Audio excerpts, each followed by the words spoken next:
Cool. So again, you can full screen the window if you'd like, so you can see what's going on. And in the meantime, I will get my. Nope, that's the wrong window. Nope, that's the wrong window too. That's the right window. There we go. So can you all see that? Okay. Hi. Okay. Cool. So so thanks for coming, everybody. This is I wanted to do a quick workshop. I can't promise how quick this will be. I would like it to be at least not terribly boring and long. I think I can get it done under 2 hours, but I've not done a test run of it yet, so it may be faster than that. It may be shorter than that. Turns out once I started making this, there was a lot of stuff to cover, and it kind of came out of a couple of reasons that I wanted to do this. So before I get into that, I realize there's some people who may not know me or may just need a refresher. So I always like to start off any presentation with who I am. So most of you probably know me from ETSU if you're watching this after the recording on YouTube or something. I teach at ETSU in the digital media department, where we have animation, game design, visual effects, visualization, and keeping our fingers crossed that hopefully in fall of 2021 we'll have an MFA in digital media as well. I know Todd's in the room, so that was our shameless plug for for anybody who is interested in an MFA. But that's only like half of my job, or maybe more like 2/3 of my job, because in my spare time I'm also an animator. I come from a professional background as an animator, primarily in games. So some of my shipped titles were from the Civilization franchise, XCOM. I did some freelance work after coming to ETSU, and that's just started to build and build more over the last few years. So that was part of the reason I wanted to talk about this. I think that that's a new emerging option for people. That's Sadie in the background. If you can see her, she was thirsty. So, these are some of the projects I've worked on as an animator. But more interestingly, these are the projects I've worked on in the last year as an animator, and I think that's one of the reasons that this talk was kind of pertinent at this time. I worked on Civ expansions. I worked with the University of North Carolina. Actually, I think Spencer's in the room. I worked with him on that. I worked on an indie game called Peace Island. I think Megan's here. She's working on that currently. And I worked on my first console launch title for Giant Squid. It was a game called The Pathless. So even though the economy is bad right now, work seems to be picking up, at least from where I'm sitting, and at least in the animation industry. And I know in a lot of cases that's not the case. There are definitely industries that are being impacted, but it doesn't seem like it's as detrimental to entertainment as it is to other industries. So I wanted to put this talk together for a couple of reasons. We just wrapped up the semester. We just got through sitting through the portfolio presentations, and there was some great work in there. And the reason I wanted to put it together is I think we're starting to see, or at least the faculty, I don't want to speak for everybody, but I know we've had these conversations that our students' work just keeps getting better and better and better. And it's at that like professional level. Like, I mean, we graduate students every semester that were like, I know professionals who aren't that good. But it does seem like it's still not always easy, even if your work is excellent, to find a job or to sort of get your foot in the door, right? And I wanted to sort of talk about sort of ways to troubleshoot that, things to consider when you're applying, and sort of options that I realize that finding a job or doing these kind of things are skill sets as well, right? They're not just something that everybody innately has practice at, or has, is prepared to do that, right? A lot of people, their experience in getting a job is you walk in and put in your application at, a retail store or fast food, and there's not too much to it, right? Applying to a job isn't complicated, right? And they look at your application and they decide if they want to hire you or not. Maybe there's an interview. For digital media, for creative, for a lot of different areas, it can get a little more complicated, and I think that there's things that I've kind of learned through trial and error that I wish somebody would have shared with me a long time ago. So I broke this up into several categories. I'm not going to go through all the categories right now, but it's really in sort of 4 sections. And at the end of each section, I sort of stop and kind of have a question section, so we can address questions just from that area. And so the first one I wanted to sort of do is sort of common things I'm seeing with students and recent graduates that may be an issue that you're running into, or that someone is running into. So let's try a few of these out and listen to see if any of these sound familiar as possible issues. So sometimes students will do what I call phishing. They made a portfolio, 2 years ago. They put it on their website or they put it on YouTube, and they just kick back and wait for the jobs to come rolling in, right? And that's a hard one. We'll get into why that doesn't really work. Another option is, or another thing that I see is, they're waiting to apply until the work is polished or the work is finished, right? I see a lot of self-eliminating students or recent graduates just people in general, who will go through job advertisements and come up with excuses, come up with the reasons that that they shouldn't apply for that job, right? The biggest one I see is, it says they want somebody with experience. I don't have any experience. So I just shouldn't apply to that one. Again, we'll dig into most of these pretty deep a little further down the line. That I don't want to move. That's a larger conversation, and there's nothing wrong with that. But I would say, ask yourself, are you sure you don't want to move? If so, that's fine, but recognize some jobs are not going to be, you're not going to be able to work them any other way except for being there on location. But there are some options to that. Just because you don't want to move yet doesn't mean you just hit pause forever on your career, right? There's definitely some leeway, some leverage that you can sort of start to maneuver. There's a lot of it's okay, Sadie. My wife just left, so she's sad. So making excuses, right? Vancouver's so cold, right? Yeah, but I mean, I think that there's something good about every city. There's something good about every location. And so these are all, again, stuff we're going to dig into a little bit later. And then there's a lot of people just kind of give up on it. And I want to sort of make it clear that that's actually okay. Like, that's not bad. I think we hear the phrase giving up and people think of that as like a negative statement. People have great reasons for changing their mind, right? And if that's where you're at, if that's where, this leads you, and you're like, you know what, I went through this, I got this degree, but it turns out I really am passionate about accounting or something else. Like, yes, that is completely fine. Giving up because of any of those reasons above, though, that's something that I'm wanting to try to help you with if that's something you're going through. So, sorry, my puppy's whiny. So, the first one that I wanted to address, the first statement, is my portfolio isn't ready yet.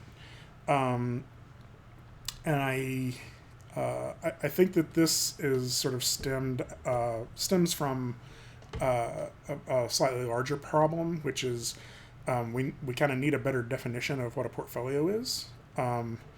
So, I hear this when in various forms. I still have that one piece to finish, and I'm going to polish some old work, and then I'm going to make 2 new pieces, and then I'll be ready to apply, right? And I think that is really, I get where that comes from, because everybody along the way up to this point has been hammering on the fact that your portfolio needs to look good, right? That the way you get the job is the portfolio looks good. But whether it is amazing yet or not, it's still your portfolio, right? Your portfolio is your current body of work, right? That body of work represents what you're capable of right now at this moment, right? And I think that's an issue for some people, because we all feel that, but I can do better, right? Like, you all feel that about your work right now. I feel that about my work right now. Yes, probably you could, but you haven't yet, right? Your next piece will always be better than your last piece. Like, it happens every time. And once you finish your next piece, you'll still say, but I can do better. That never ends. So it's your current body of work is all that an employer has to go by, right?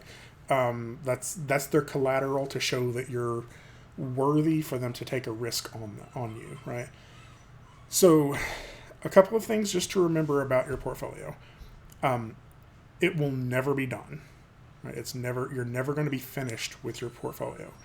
It's not a project. It's examples of what you have already done, right?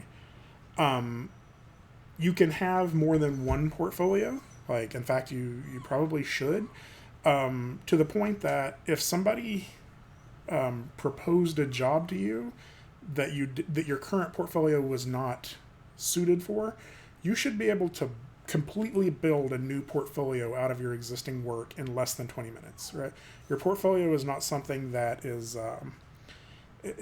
something you should constantly be like trying to get the finished version of, because it's never going to be finished. It's just your examples, right? I realize I'm not able to see the chat. Oh, there are 26 chat questions. Let me try to find that. Okay. So because I'm not able to see the chat, if there's an urgent question that pops up, just slow me down and somebody ask it out loud. I will try to keep my chat window somewhere where I can see it a little bit better. Settle down, Sadie. You making the people online sad. She's okay. She's just whiny.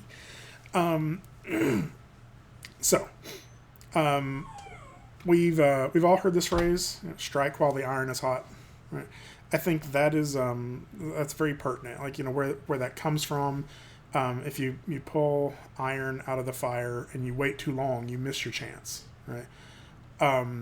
So I think that one of the things to sort of change your perspective, change the way you're thinking about applying is if you see a job ad today, recognize that it will be filled by the end of the week, right?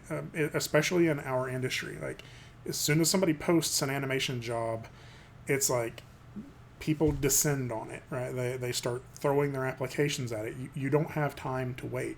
It's going to be filled within the week, but it'll probably be filled by the end of the day, right?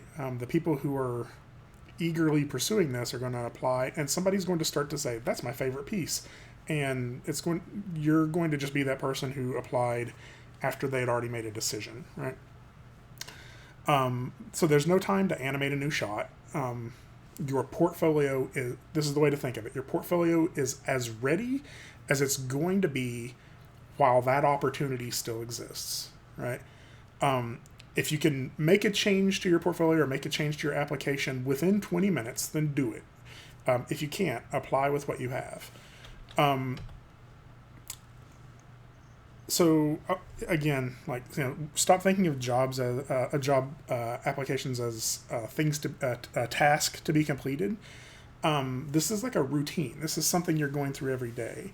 I hear people saying I'm going to start applying, like that's, like I'm going to start building a model car, right? And it's like it's not another project. It's a part of your life, right? It's a daily routine. It's a habit, and you have plenty of those, right? Like Pokemon, anime. I'm sure lots of people cyberpunk right now, right? Um, so you're going, like, if you see an article pop up on social media about one of those things, you're always excited about it. You're like, ooh, new Pokemon thing, or new anime thing, whatever, right? That's how you're going to be thinking about applying for a job. It's something that may come out of the blue, something you may just be scrolling through Twitter and see a job ad, and when you see that job ad, like within 20 minutes, you're applying for it, right? I keep using 20 minutes as an example, but I feel like that's a good window, right? Anything you put off more than 20 minutes maybe starts going on a back burner in your brain, right? So this is probably the single most important takeaway from this entire talk, right?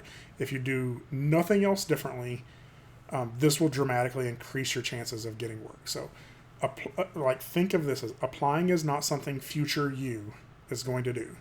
Applying is something that current you does with your current portfolio weekly, if not daily, right? Just dramatically increasing the number of applications you submit. I mean, like the odds just, increase for you, right? You have, like, the work you created was good enough for you to graduate, right? It's going to eventually land on the desk of somebody. If you're putting it on enough desks, it's going to land on the desk of somebody who says, this is what we're looking for. This is the person we're looking for. So, let me see, move something out of my way here. So what I would challenge you to do, I've sprinkled challenges throughout this whole talk. So challenge number one, and these are things that I actually hope you you leave this talk and kind of consider doing. So next time you see a job post, apply within 20 minutes of seeing it, right?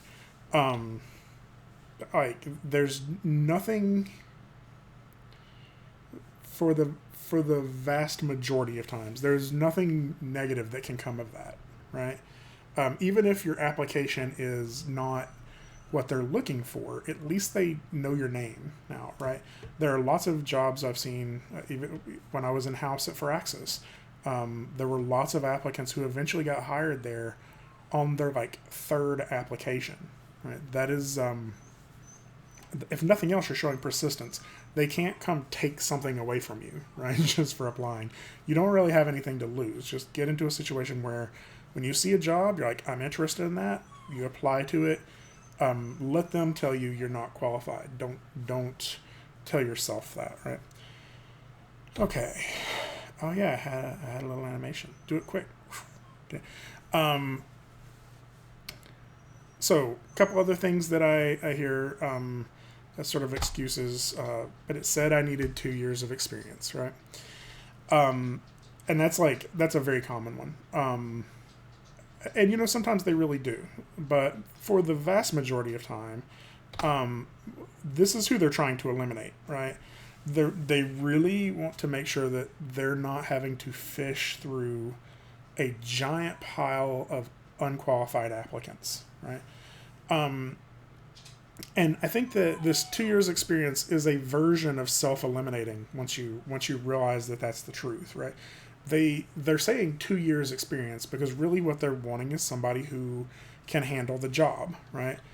And so this is what you should really be determining on whether you should apply or not. You look at the requirements, you look at the qualifications that they list for the job, other than that 2 years experience, like modeling, using whatever tool you want to use, understanding of topology, like whatever your job is.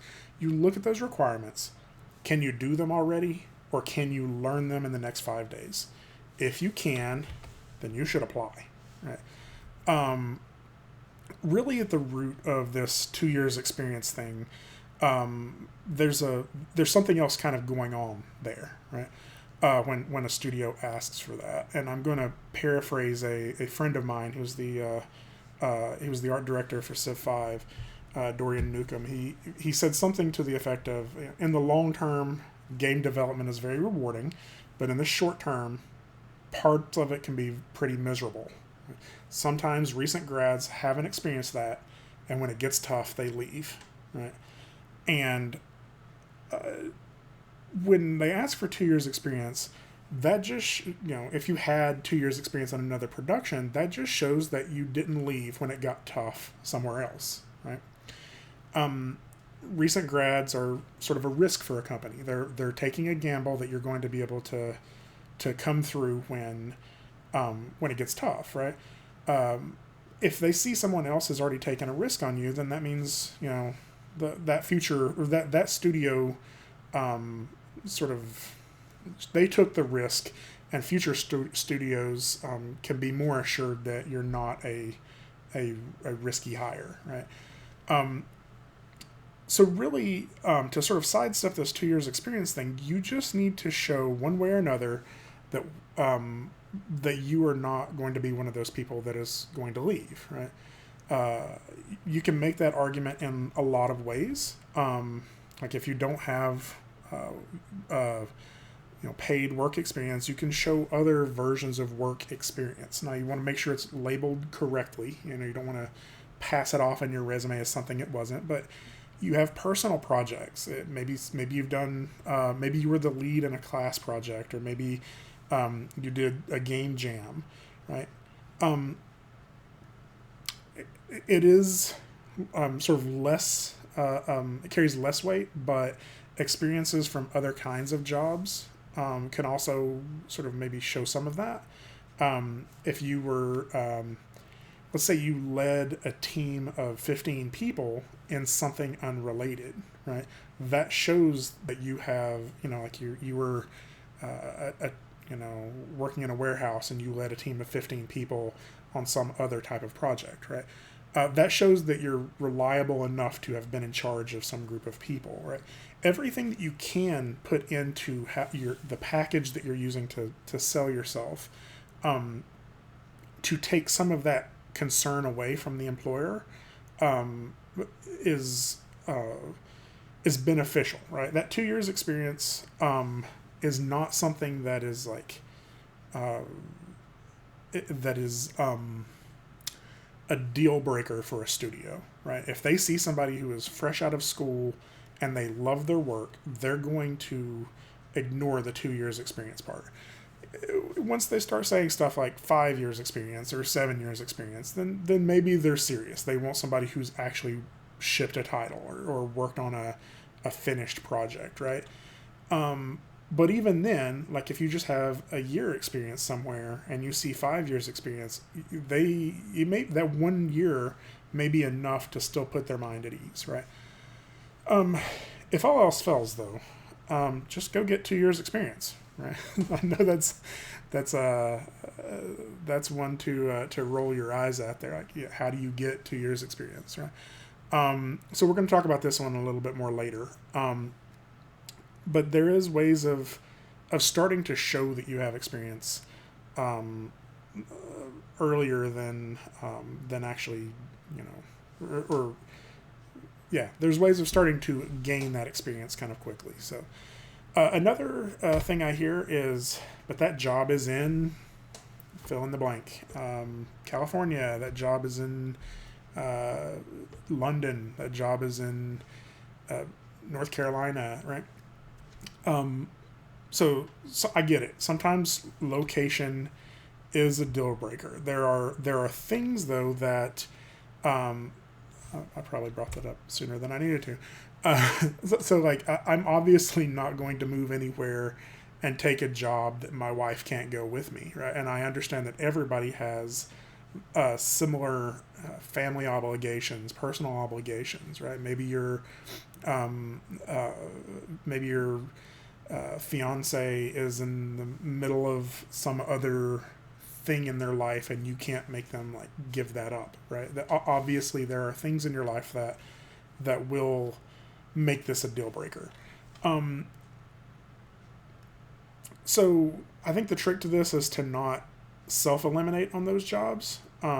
Like, there are ways that maybe you could get around this. Like, if money is the deal breaker, if you're like, I can't move to Canada because I can't afford to, you know, to make that move. I don't have money for relocation or for renting a truck, for getting a new apartment. Some studios will offer relocation. Like, they will pay you, or they'll at least reimburse you for the move, right? And so if it's going to cost you $2,000 to move somewhere, after you move, you just give them your receipts and they give you that money back. Like, that was the situation I was in when I got hired at Firaxis. I basically had to get a credit card, and I put it all on the credit card, and then I submitted that to the company and paid that credit card off, right? There are some studios that maybe would, after recognizing how much you bring to the company, would consider working with you remote. Again, this is something we'll talk about a little bit more later. Internships, temp positions, they may provide housing. I think it was Horton Hears a Who, there was a lot of temp animators on that, and I had a guest speaker come speak to one of my classes about it who worked on that. Blue Sky provided temporary housing for all of their temp animators. They basically, I think they like rented out an entire extended stay hotel or something to that effect, and just paid for the housing for all of their temp animators to come there and finish that project. So if you just self-eliminate yourself from that list, you may not ever find out about some of these alternatives that would have allowed it to work out, right? I sort of have a life motto, or a thing that I kind of live by, which is I'm going to pursue opportunities, and my picture's in the way. There we go. I'm going to pursue opportunities until I hit a deal breaker, and then I can, if I hit a deal breaker, then I can always back out then, right? You can always say no later. You can negotiate. You can add them to your industry connections. You can get, advice or feedback. You can get experience in interviewing. All of these are positive things that could come from pursuing that are not a job, right? And so that's why I always pursue an opportunity, even if I am reluctant about it, right? I want to find out more information. If somebody told me about a job ad tomorrow, I'm actually very happy in my job, but I would still talk to that person because I may be able to leverage that into a job for one of you all, or I may be able to find some other way of working with that person, right? So there's lots of pluses for pursuing that opportunity instead of just self-eliminating. It may not pay off in the original way you thought it would, but things could come from it. The way I usually like to think about this is, I'm on the same side. Is more like football. I don't know if anybody's football fans out there, but I think everybody wants to treat an opportunity, an application to a job, whatever, as a touchdown throw, right? I have this one shot, and if I can't get a touchdown in this one throw, all is lost, right? And I don't think that's the right way to think of it. I think you should start thinking of it as gaining yards. Yeah, puppy, stop whining. Everything's okay. Start thinking of it as gaining yards in this larger, longer game, right? And slowly you'll nudge forward until you get that touchdown, right? But if everything is a touchdown throw and you miss, then you're still standing on the same yard line, right? Like you didn't move forward at all. So one of the other things that I hear, actually I don't really hear this one, but I know that this is part of it, which is, there we go. But I'm scared, right? And my answer to that is good, right? You that is, we may not be saying this out loud, right? But this is okay. I was scared too when I got my first job. In fact, you should be, right? It's a big change in your life. So ask you that. All of the big things in your life are scary, right? Let's call these things, instead of fears, let's call them stakes, right? You were scared coming to college, right? For lots of reasons. You didn't know anyone. It was far away. You were afraid you would fail. You would worry you would let somebody down. Maybe you were afraid of success, right? If we consider these things stakes, right? Some of these things are actually the motivators that helped you finish college, right? You went to class because you were afraid you would fail, right? So they're what's going to keep you motivated. The important things in life the important things in life are often scary, and if you lean into that and acknowledge that it's going to be scary, and you're just going to face that scary thing and kick its butt, right? The truth for all this is, it will be hard, it will be scary, but every one of your coworkers will understand that. They were there once too, and they'll be there to help. And if they don't, you landed at a bad studio that is toxic and you need to leave soon, right? If you land in a studio where they are like bullying you for being new at this, well, that's just a crappy place to work. In truth, though, most people are not jerks. Most people like understand that. They remember being new. They remember being confused about where the copy machine was, and and they'll work with you on that. It's still going to be scary. It's still going to be confusing, but that's the truth about it. In the end, though, it is important to recognize that when you get that job, your job is to solve problems, not to repeat tasks. I'm sure many of you have heard me say this before, right? And so a couple of things. Use Google, right? You all are good at solving problems in your classes right now. You're going to encounter something every day that you don't know how to do. And the important part is to have faith that you can figure it out, right? You figured it out every other time you ran into something you couldn't figure out, right? I do. So those are a lot of the. Is this the right next slide? I think this is the right next slide. So those are a lot of the excuses. I did have a sort of a side note. It's not necessarily an excuse. It's just something to talk about.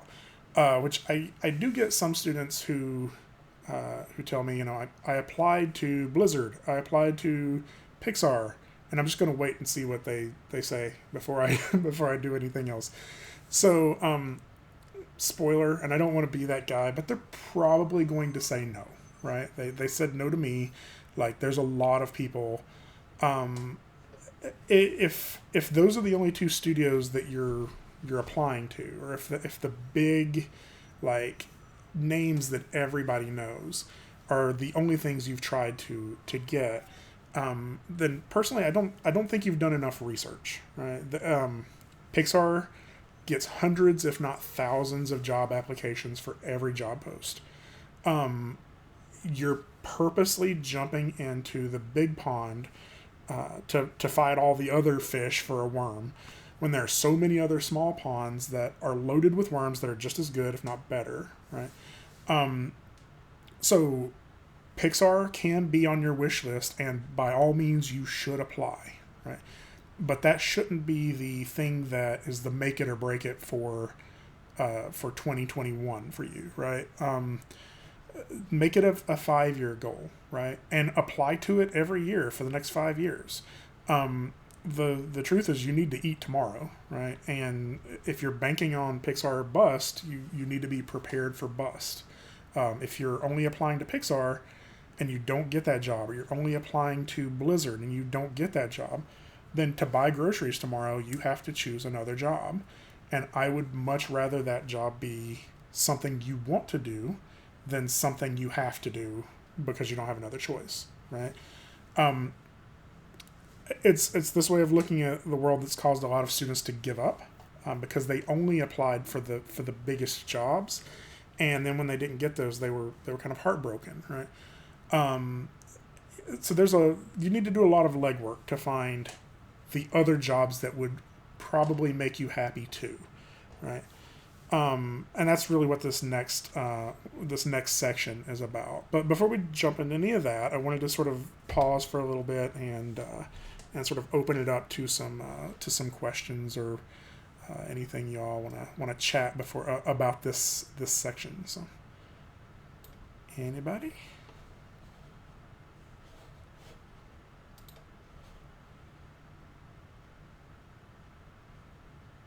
No. Can switch it over to this cam. Any questions? Or should I just move on?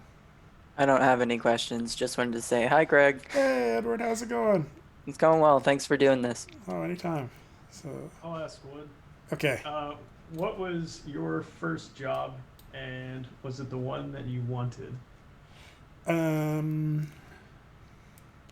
Did you choose it? I guess I should specify that. Were you looking for it? In like the animation world, first job or the digital media world?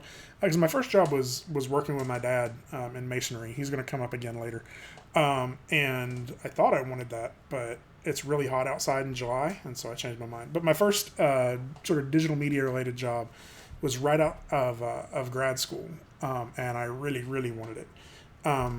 Because I wanted a job in digital media, but it ended up it was for a company in Asheville called Freer Logic, and they made educational games for kids with ADHD. And it's actually it's a great little company. They're still kind of small, and they're still doing some cool stuff. And I know we've had a few students who have worked with them a little bit. But it, as great of a job it was, and like they're great people. I really wanted to animate, and I wasn't getting a lot of opportunities to animate. In fact, I was trying to force it to be opportunities to animate. Like when they would have a project that would be like, we need to make this advertisement flyer for our next product coming out. I would be like, wouldn't it be better if it was an animation? And and so that was me probably forcing it a little too hard on that. But it was a great job. I wouldn't say I was unhappy with it, but it wasn't the job that I really wanted, and so that's where I kind of kept pushing for it. I'll go back a little bit. Like that was the first job I got that was like a daily pay job. But really the first time I got paid to do something digital media related was actually freelance. And that was through a company or through a website called Elance, which is now Upwork. And we'll actually talk about that here in just a little bit more because that's still an existing thing. And I think I got a job. I wasn't a great modeler, but I was okay. And I got a job modeling these characters for it was called it was like an interview trainer, basically, where they were virtual interviews, and this was back in like 2002, 2003, something like that.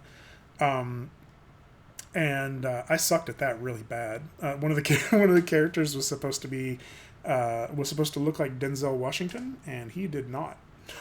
So, but it actually helped me because I used some of that work before. This was actually when I graduated from my bachelor's. I used some of that work to apply to the master's program, and that's where I really sort of focused in more on animation and realized that modeling is cool, but it was not what I was good at. Right. Other questions? I do have a follow-up, but I'll wait until chat starts catching up because Spencer did ask one. Okay, I missed that. So when it comes to your portfolio, when it comes to your portfolio, should we show work in progress images if they are in a showable state? And Andrew asked, so let's do Spencer's first. I think if it's showing something that I mean, like, obviously, if it's, like, really unfinished, then probably not.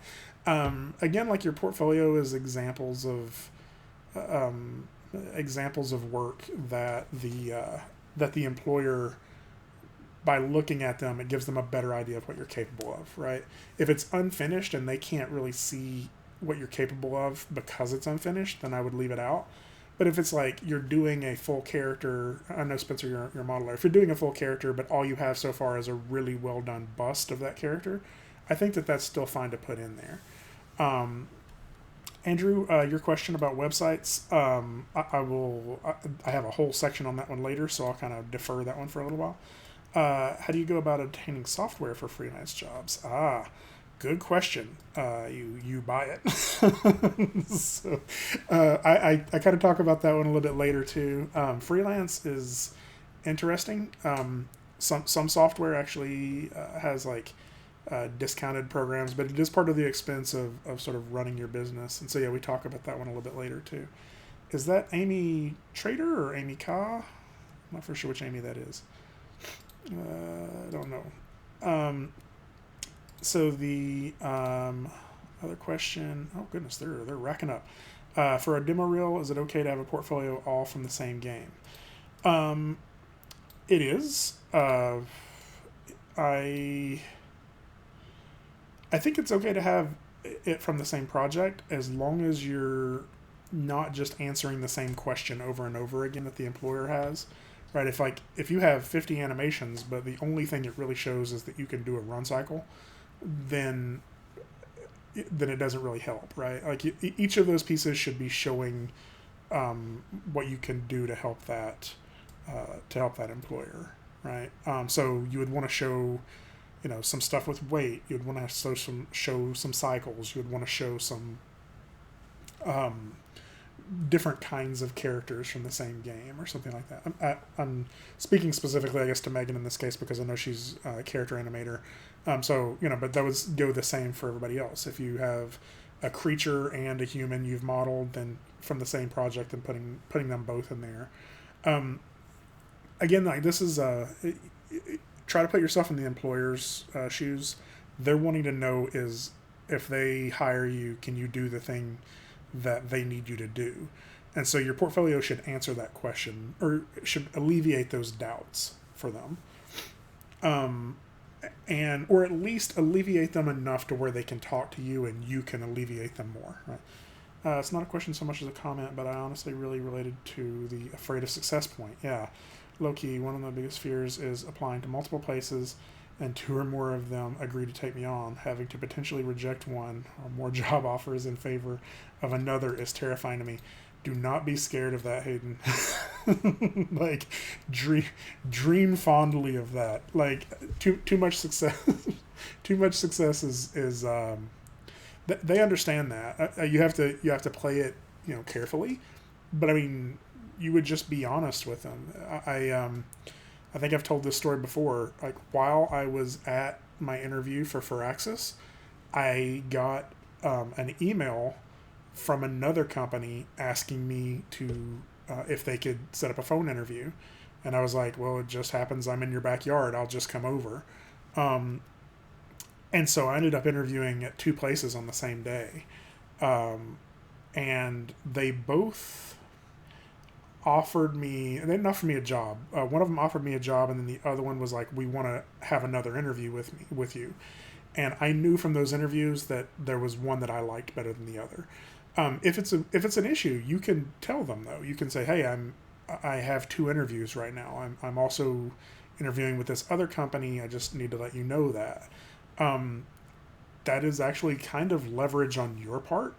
If they brought you in to interview you, that means they're interested. And if you can say another company is interested in me, that is another way of saying, hey, you better make me an offer quick, right?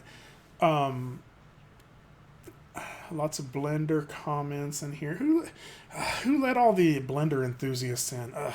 I'm just joking. I'm just picking on you. It's me. I know. And it's free. I opened it up and started messing around with it the other day. Dude. I'll get there. Right. I am terrified of letting people down. That is what usually is what holds me back, I think. Have the imposter syndrome. Imposter syndrome is a very real thing. And I think the whole fear of success thing is often we put a lot of stress on ourselves that like I told everybody I'm going to do this thing, and it becomes this lofty goal that has a lot of weight to it. If it helps any at all, and I know there's several people in here who are currently working at studios. Once you get to your job, it doesn't feel like that every day, right? It doesn't like you. I recognized one day while I was setting up my work animating a character, I was like, over 1 million people are going to see this animation I do, right?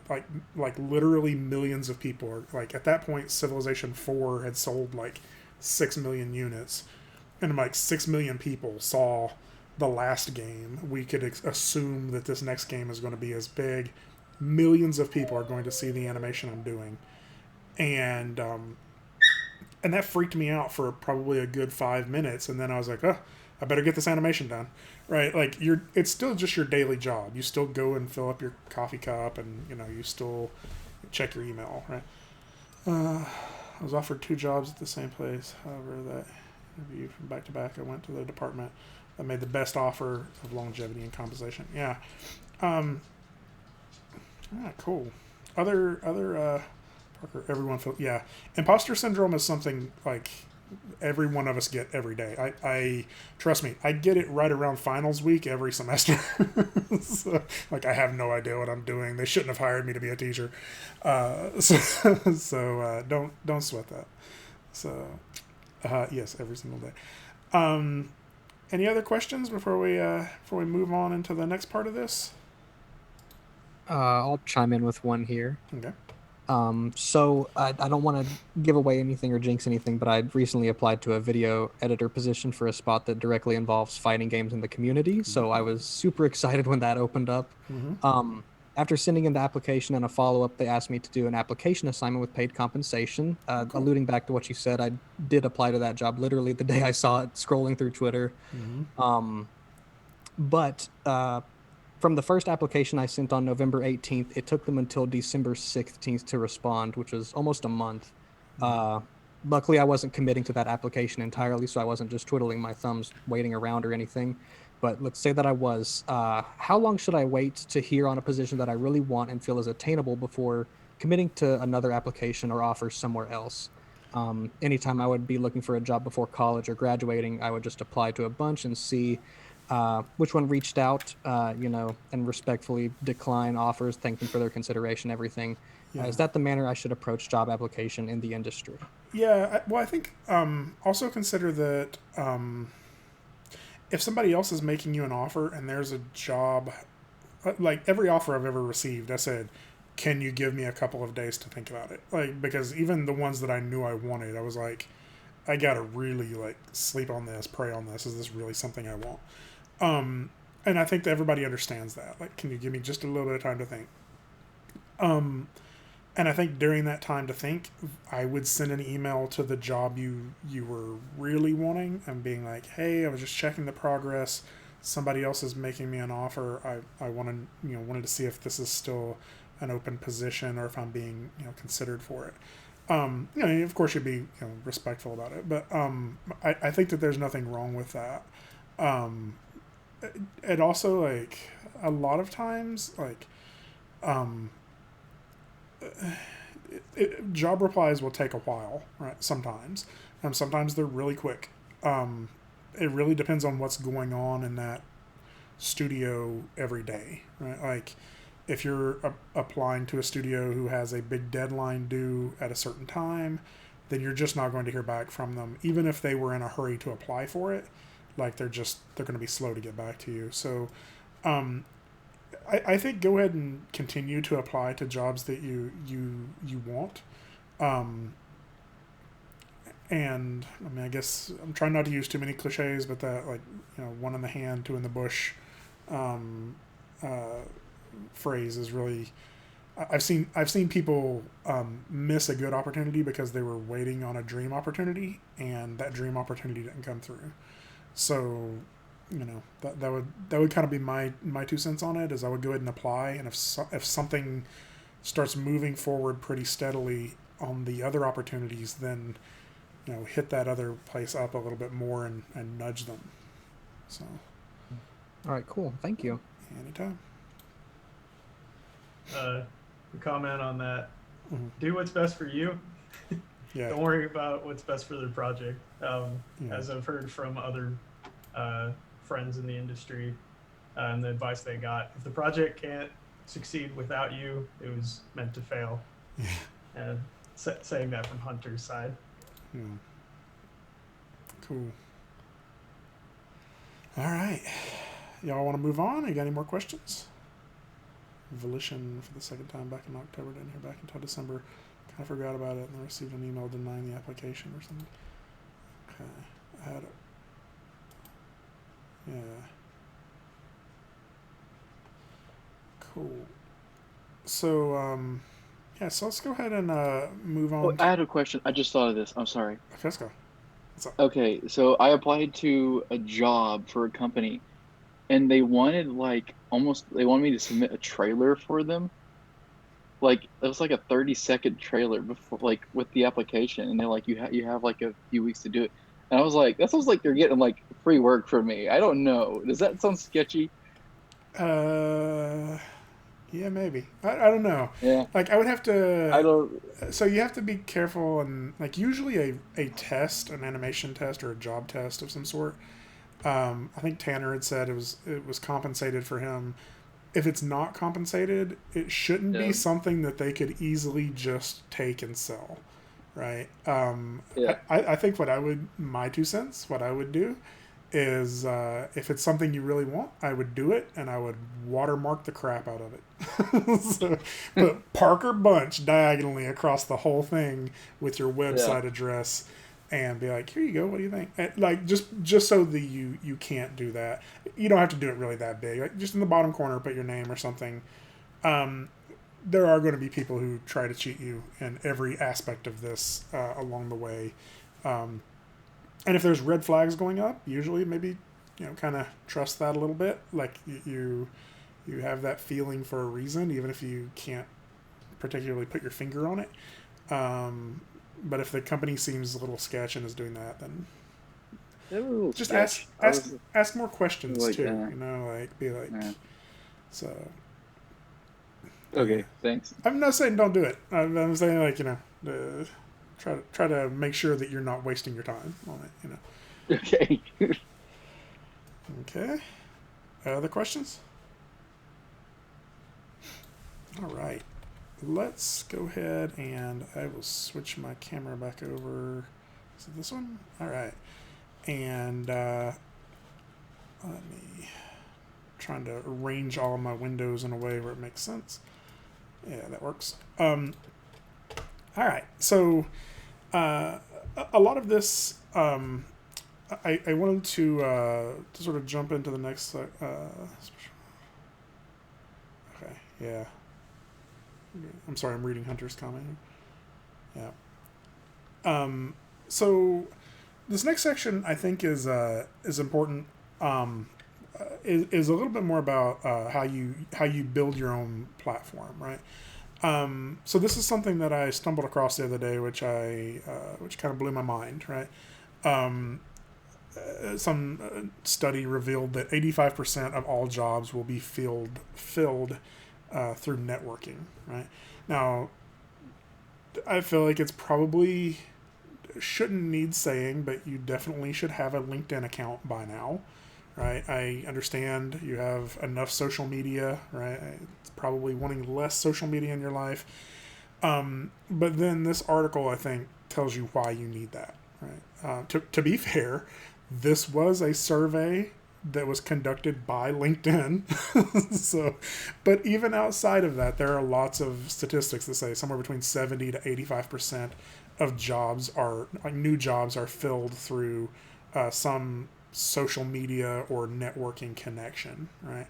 So like a friend helped you get this job, or a friend was on the inside, or even if it's just a friend told you that this job existed, right?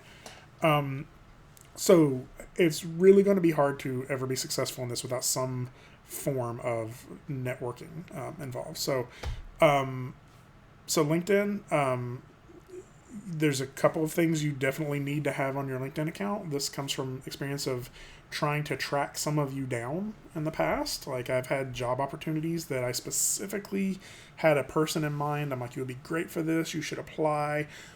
Why is the only email address I can find your ETSU email address, right? So you want your contact info on LinkedIn, not your school email, mainly because you're going to stop checking that, right? You want a link to your work. You want any of the information that you would have put on your resume. You want to put that on your LinkedIn as well.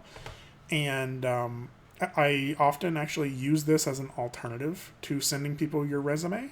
So I don't have to include a bunch of attachments. I'll just send them your LinkedIn account.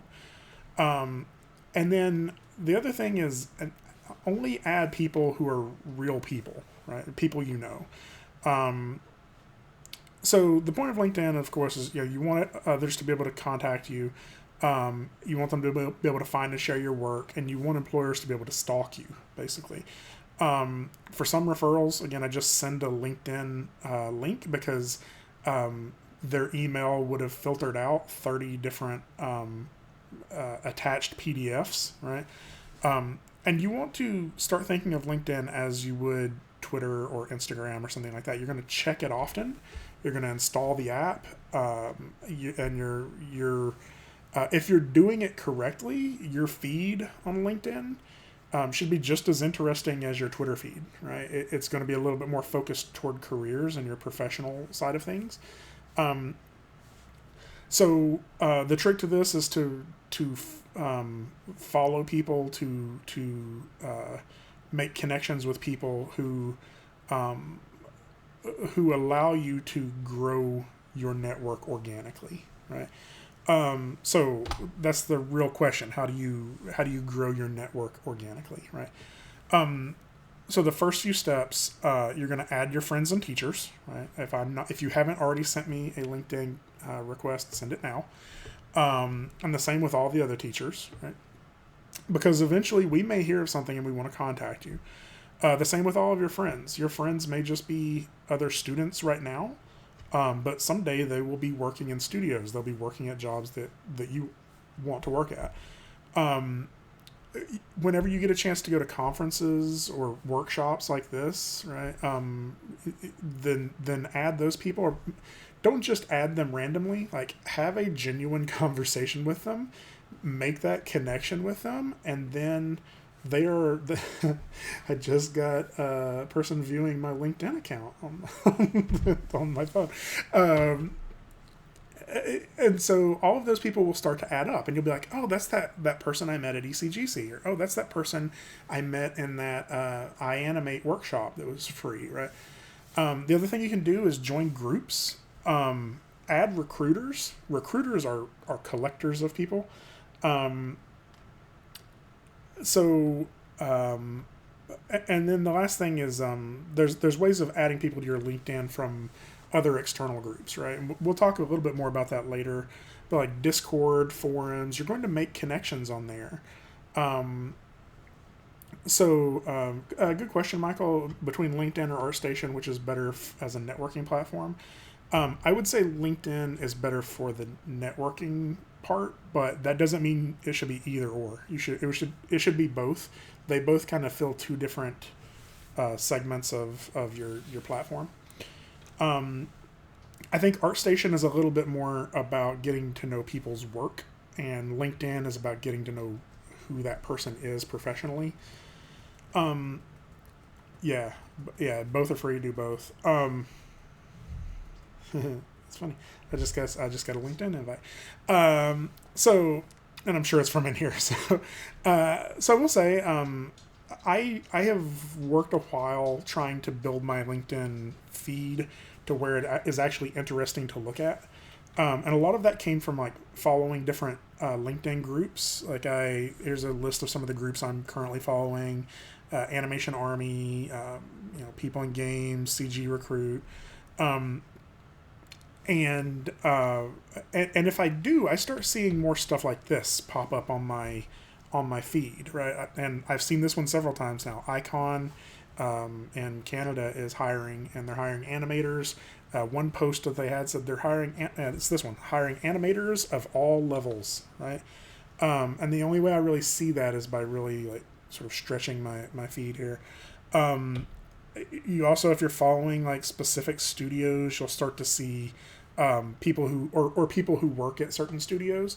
You'll start to see them share this stuff too.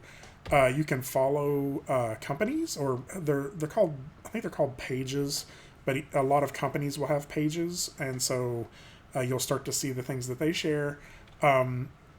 Like this is actually one that is beneficial, I think, specifically to you all, is finding recruiters for certain studios. So I'm marking out people's names just in case they wouldn't want me to share this, but recruiters are like, they're very happy to add you on LinkedIn if you're doing this work, right? Because their job is to find you, right? And if you do some of that for them and find them, they'll add you back, right? And this is just a recruiter for high res, and they posted this ad for the different jobs that are out there, right? In the process of doing this, your feed will also become more interesting, because you'll see like, you know, stuff about new software that's out there, stuff about new projects that are coming out. Your LinkedIn will stop being a chore, and it will start being a place where you get to find out interesting things about the industry that you're part of. And I think that this is really LinkedIn to me is a really important side of this, even if I don't always like it. It's sometimes just the jumping off point, right? For something that's going to be much bigger. I will say recruiters are something you definitely should be talking to, but make sure they're real recruiters. Make sure that they're that they're associated with a studio, and some recruiters sometimes can sort of jerk you around a little bit and tell you have a oh, we're definitely going to hire you, even though they can't say that for sure. So when you stumble across people, I think there's ways of like dealing with professionals, and this comes from sort of the opposite happening to me. I had a few years back when I was working at Firaxis, I just started getting these random LinkedIn invites from people at a nearby school, and I was like, "Who are you? Like, how did you find me?" And it was because one of their teachers had told them, as an assignment, they had to go out and add 50 professionals to their LinkedIn contact. And that is terrible advice, right? You do not want your LinkedIn feed being, or your LinkedIn connections being a bunch of people who don't know who you are, right? You want all of those connections to be genuine connections. And actually, if there's somebody on your LinkedIn feed, who you like I regularly kind of prune mine of those people who just added me out of the blue. I usually give like people a chance to be like, oh, I know who you are and I know why we're a connection, right? But if it's a name I don't know, I'll usually say okay, and then like a couple days into it, I'll be like, you're not real, you're just collecting people, and I'll prune them. And that's actually good for you. It would be better to have 50 genuine contacts than 500 fake contacts, right? Because then you're just going to, none of that is going to be helpful to you, right? None of those people, if you're going to add somebody on LinkedIn, sort of make a real connection with them. So ask them for feedback or advice, maybe you run into them at a conference, right? Tell them you're an aspiring, whatever it is you're wanting to do, modeler, artist, animator, video editor. Ask them if you can add them on LinkedIn, right? And all three of those things will sort of solidify you there in their head a little bit more. And I think one of the biggest ones is, do not open with, will you hire me? Right? Nobody wants to think that the only reason you're adding them is to get something from them, right? That's the easiest way to get blocked by somebody. So they understand you want a job, right? that is completely fair. Like I think it's always worth asking yourself, like, what are they getting out of it, You know, like what is they're talking to you for a reason, and it could be because they do want to help you, right? And it's a good feeling that they want to help you, or it's a good feeling to help out other people. Or it could be that they're just enjoying your conversation as a person, right? And that's a much better connection to make than than the desperate "please give me a job" connection, right? That will actually pay off better too. Like an actual friend will really recommend you. So there's something to this. It would be better for this to grow slowly, for you to have 5 really good, relationships that you foster on LinkedIn, than thousands that you don't really even know. So I wanted to sort of hop off LinkedIn for a little while and hop on some of the other social medias. These are all actually very beneficial too, and kind of in varying ways depending on what you do, right? So things you definitely should do to make those more interesting and more beneficial for you in your career is follow artists, follow companies, follow hashtags. This is for Twitter. And when you tweet, I know it's scary, but tweet your work. Like, you don't have to be the only thing you tweet, but like share pictures of the pieces you're working on, right? Actually, I don't know if he's here today or not, but Andrew Lawson, he's doing an incredible job at that right now. He's like intentionally putting his work out there every chance he gets, and I'm loving every bit of it, and it will pay off for him. The same with Instagram. Instagram, follow artists, companies, hashtags, share your work. Facebook, yell at people who share misinformation, yell at racists, cry for humanity, look up menus for local restaurants. Like, that's really what that's good for. No, I kind of joke a little bit on this. Facebook occasionally works out in that I see other friends who are in studios. They will share their work, or they will share like a job ad or something on Facebook. I have rarely seen it work out in like that other artists are looking for, or that other people are looking for me to hire me on Facebook. It's because most people kind of think of Facebook as like the place where you share pictures of your puppies and your kids, not necessarily a place where you're sharing professional work. Having said that, I do know a lot of professionals who still use it in some form or another, and it is still a way of sort of fostering connections. Let's see, another question. I was talking in the background earlier today. I mentioned using Blogspot. Is it Blogger now as an alternative to ArtStation due to ArtStation's cropping? Yeah. Yeah, there's some interesting... ArtStation, I think, is actually the next one who's on my list. So obviously, you're going to share their portfolios of your work. Other people, they can follow you. You can sell work. You can follow, comment, and network on there. There's job posts. There's challenges. So really, what I think you think of ArtStation as is an art community, right? It's a place where you can share stuff, and actually even make money through ArtStation. Like, there are people who are building careers as being entrepreneurs through that. It's not necessarily the same though. Like, really what I do is I go to I go to LinkedIn to find the people, and then I use ArtStation to refer to their work, right? But ArtStation, sometimes it's hard to find out, like, what degree do they have? Where are they living? What jobs are they interested in? It may be a little bit more convoluted. The trick is like diversity in here. Like, you want to diversify to as many places as you can. YouTube, of course, is another resource. To me, right now, at least I'm thinking in terms of animation, it's a great place to house your demo reel. But I am not seeing as many social media connections or ways of using this to build your network, unless LinkedIn is the place you want your job to be, right?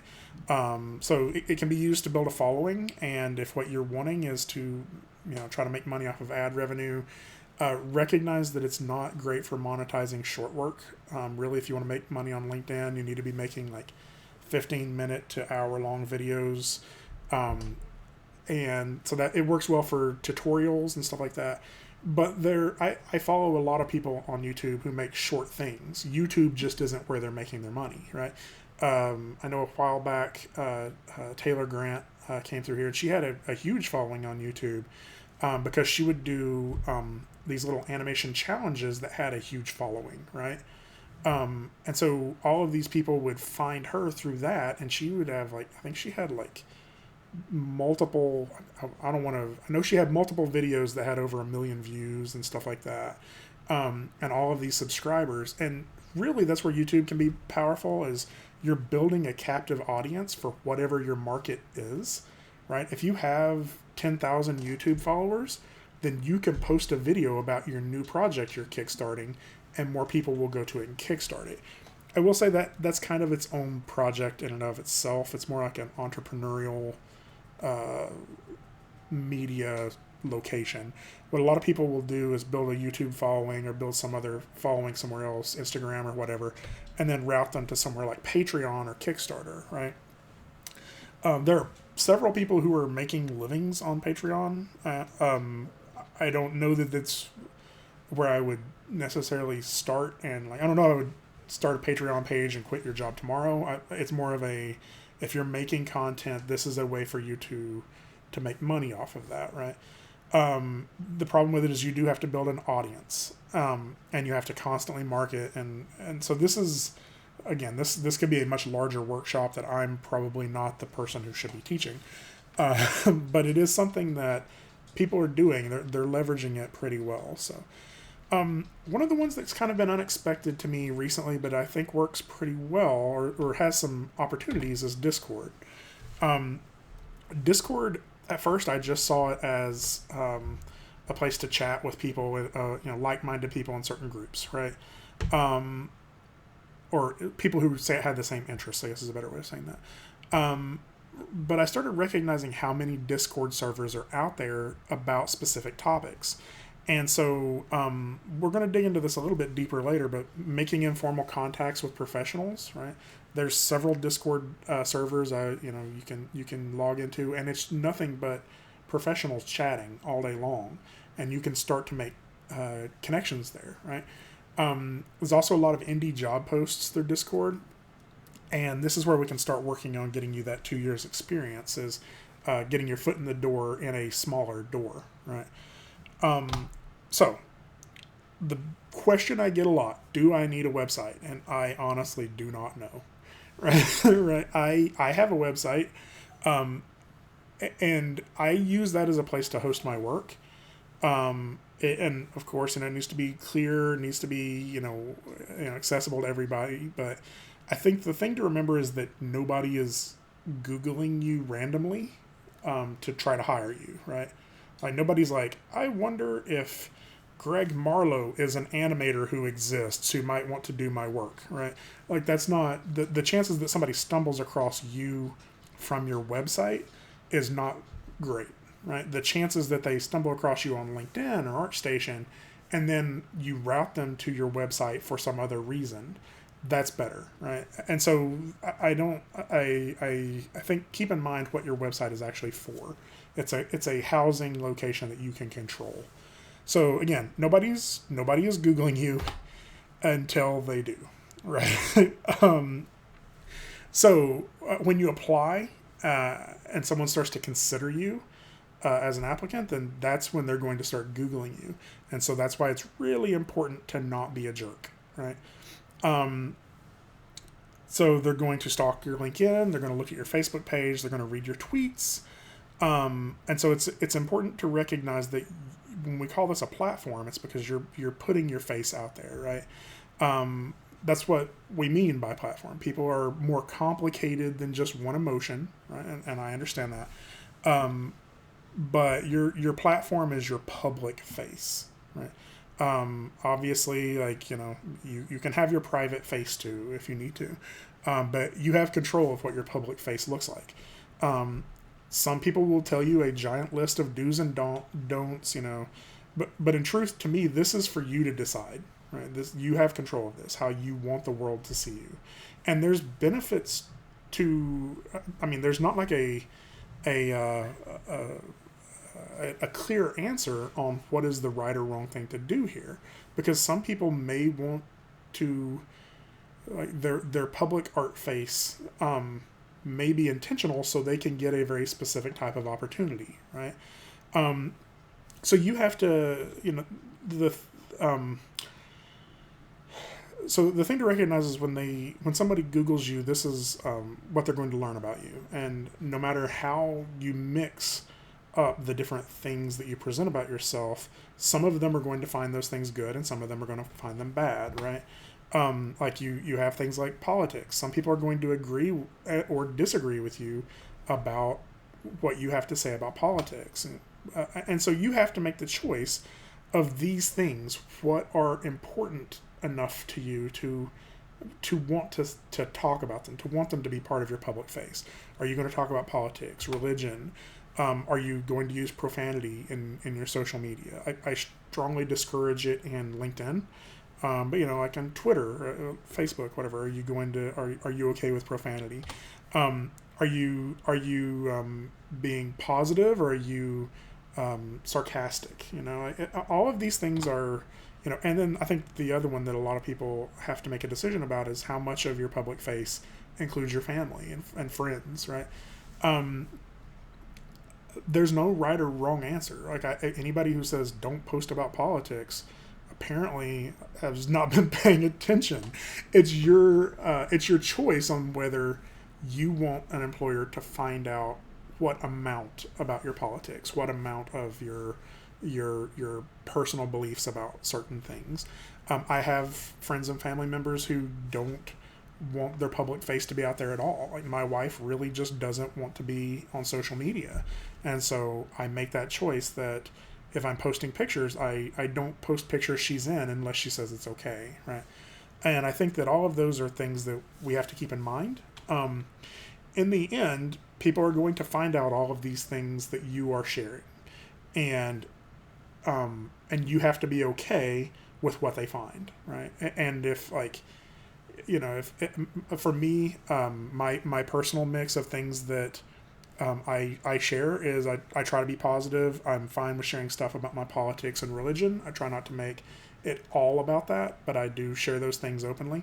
And that's because if somebody discovers that I'm a Christian and they're like, oh, I don't want to work with them, then that's organically a good thing for us to find out, that that we're not going to get along together.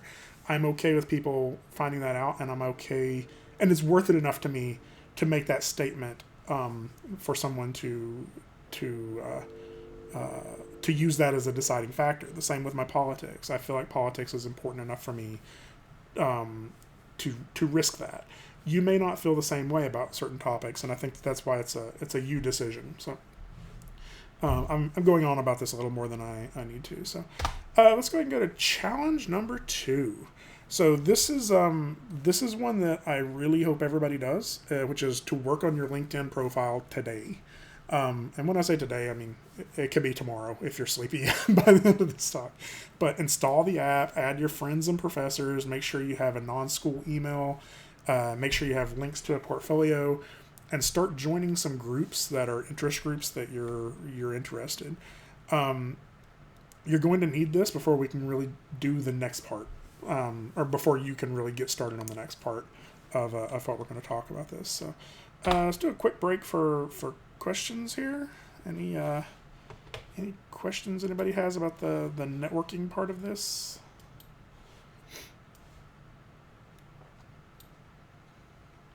I can kick off.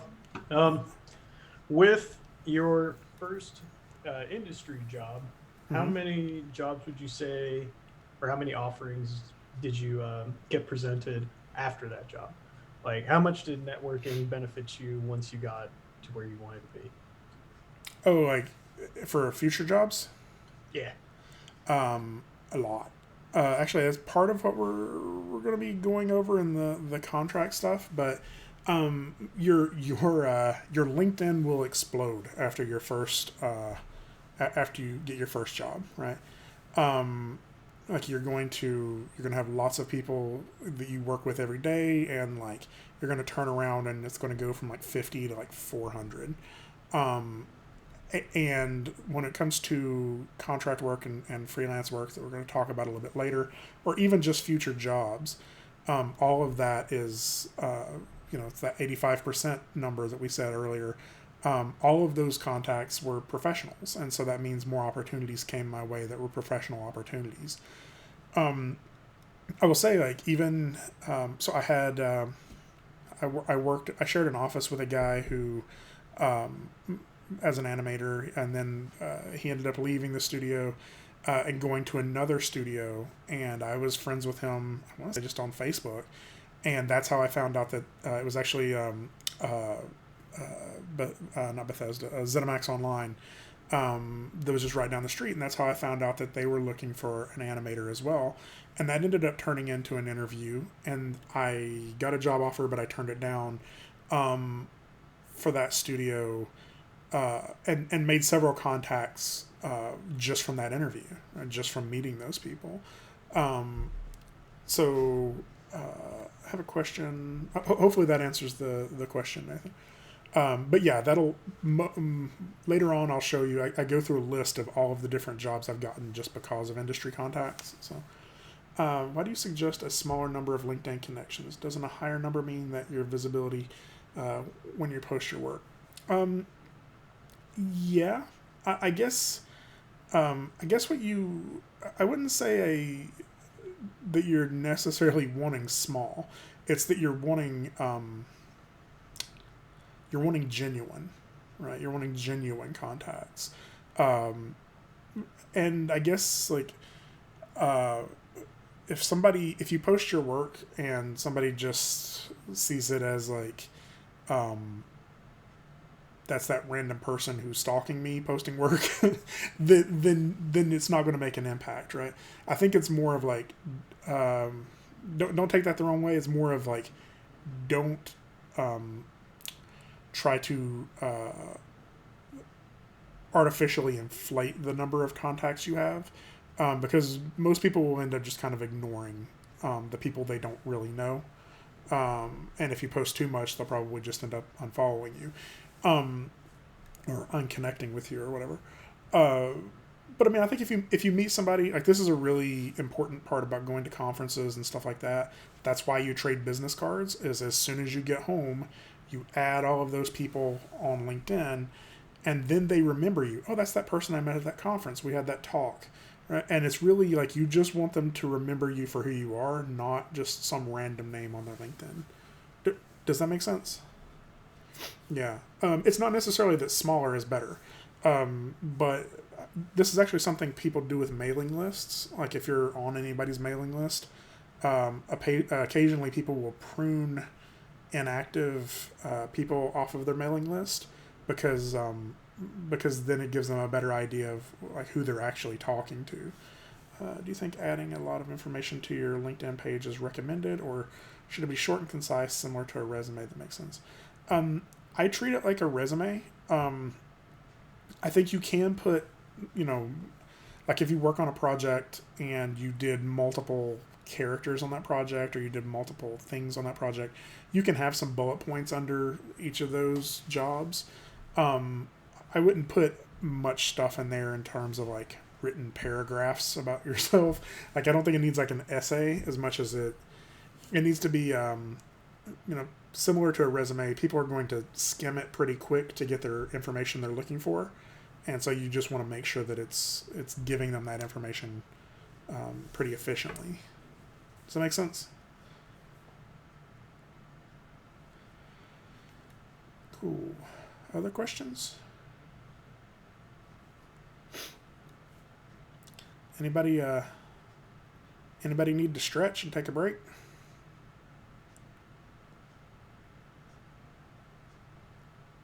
Because I kind of do.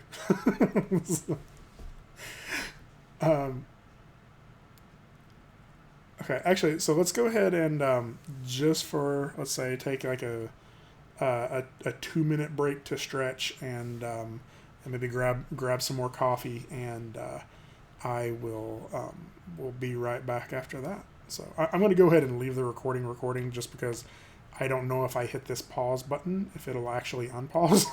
So we'll just go ahead and let it continue to record. So go back to kitchen. Oh, cool. All right. I will be back here in just a second. I'll turn off my camera for now.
Okay.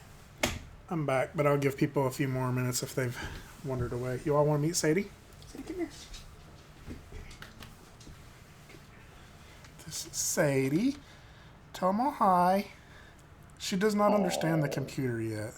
She's a good doggy. You're a good puppy. No licking on the face. Precious. She's always wanting to lick faces, though. I'm like, no face licking. But she's cute. So, there we go. Okay. She's missing Amanda right now, so let's go ahead and put her down. Yeah. You could. You're a good girl. All right. Yeah, I don't know. Like, I'm still a little like. She can lick my hands, but I'm really trying to keep her away from my mouth region.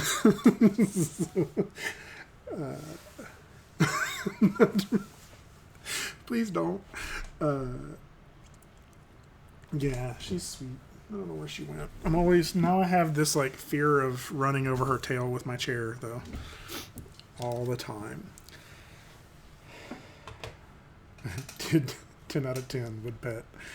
Oh, she would go home with you too. She has tried to abandon us for the FedEx guy and several people at the grocery pickup at Food City.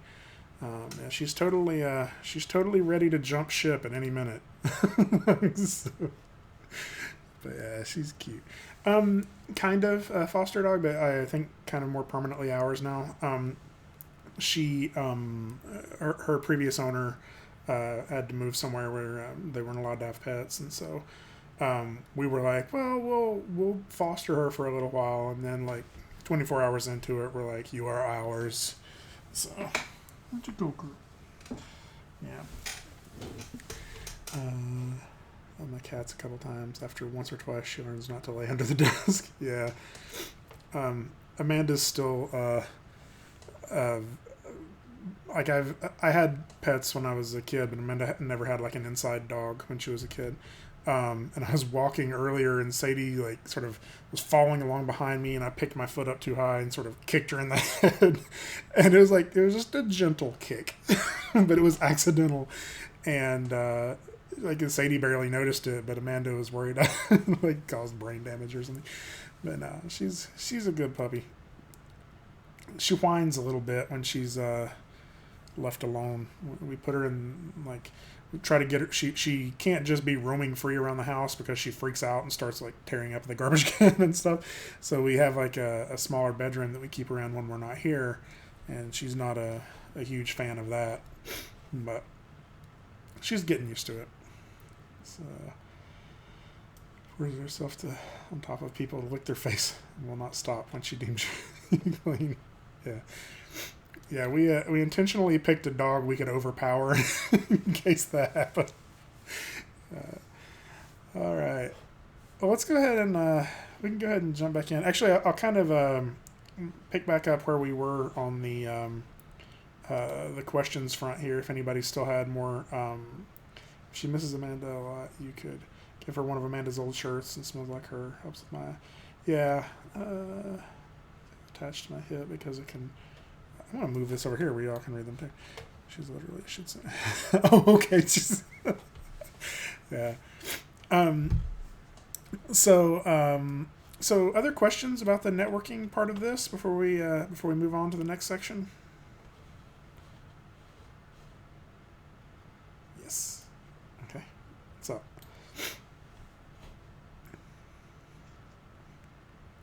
Let me go. Would you recommend messaging recruiters on LinkedIn whenever you apply to a job, or is that too forward? I've gotten mixed responses from this in the past. I'll be honest. I don't know that I have the best answer for that. I've never directly gotten a job through a recruiter. I think a lot of them, if they are being active on LinkedIn and like searching on LinkedIn, I would imagine they would be comfortable with you contacting them. I don't know how I would directly go about that. Somebody else may have a good insight on that. I would think that I would almost do it the other way around, though. I think I would message them first and let them know you're interested and ask them a question. Or to ask them questions like, is this, I don't know if I have a great one right off the top of my head, but, are they open to, are they looking for, biped or quadruped? Is this more game related? So something like that. That way you can start making contact with that person. And then when you apply, maybe, because it really feels like, if you email them after, to me it seems a little bit more like a nudge for your application versus if you email them before, it seems like interest and then your application sticks out more to them anyway. That would be my, and I say email, but like messaging them or whatever works best. So yeah, I'm not really sure that I have enough experience to answer too much about recruiters. Has anybody else in the room had more interaction with recruiters and have insight on that?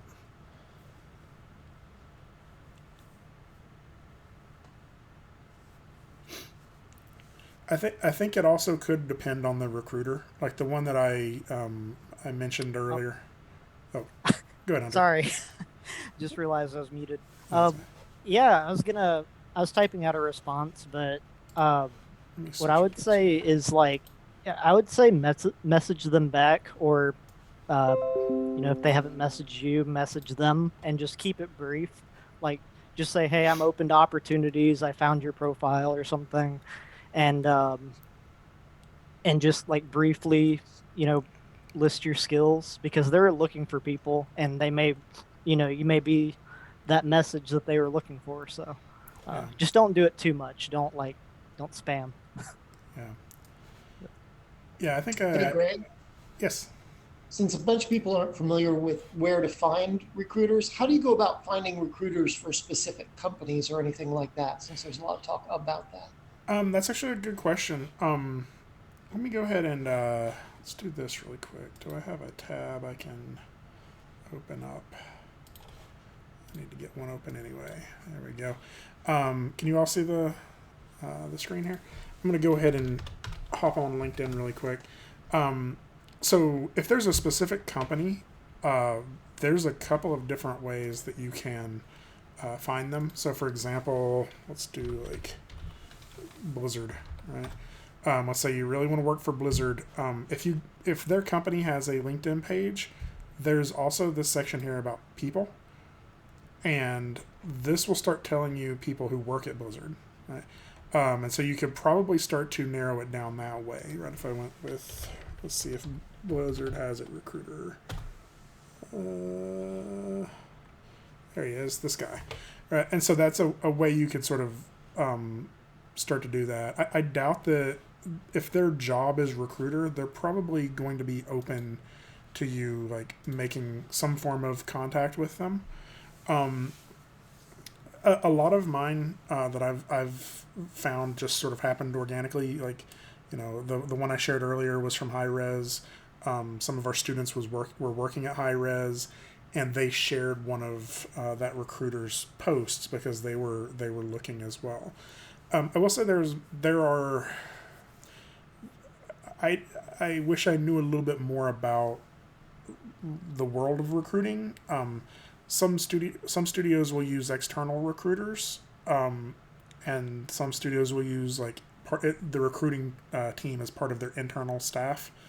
And I definitely think that you're probably going to get more sort of genuine responses from the internal staff because they're going to have a job tomorrow either way.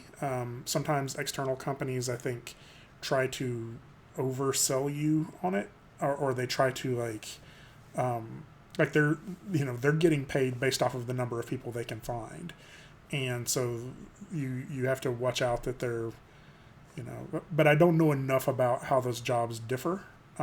Just know that, like, you know, sort of take that with a grain of salt as you're having those conversations. Does that help? Something? Maybe. I don't know. I will say that recruiters also, I've noticed from some of the ones that I'm connected with, and honestly, I don't follow a ton of them because I'm not currently looking to go to a new studio or anything like that. More of why I follow them is for student opportunities. I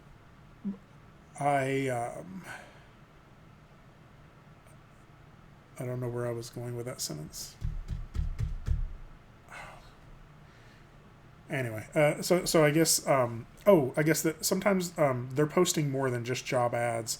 Like sometimes they're just a source of information. Like since they are kind of part of the marketing team, or like at least on that, it feels like kind of on that side of the building. And so like you'll see more information, like if they're doing a job fair or something like that. That's the person who would be posting some of those things as well. So. Yeah, but that's actually a really good question. It maybe is worth. I may sort of put that on my to-do list to reach out to some recruiters and start maybe seeing if we can get some sort of guest workshop with some of them or something like that. So, okay. Other questions on the networking part?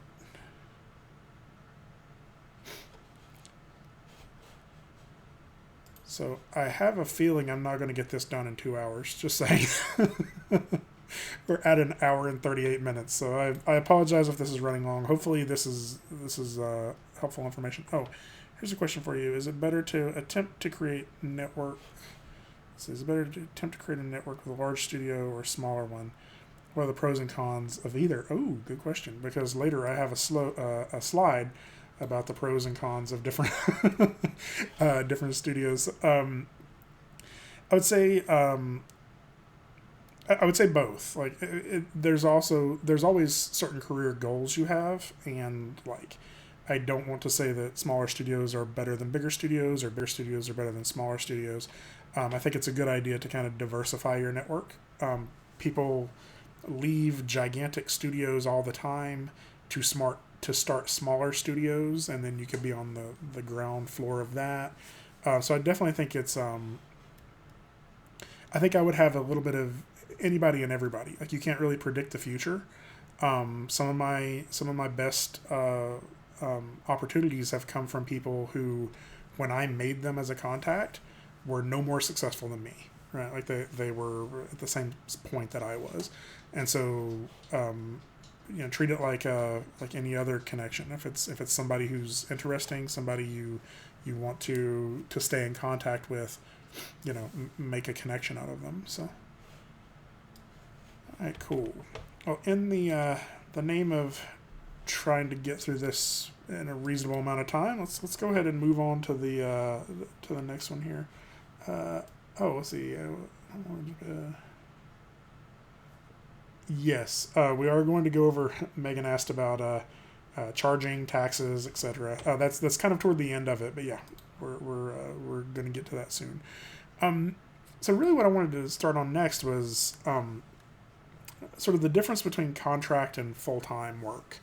I'd say most people probably already understand some of this, but most jobs fall into one of these two categories, right?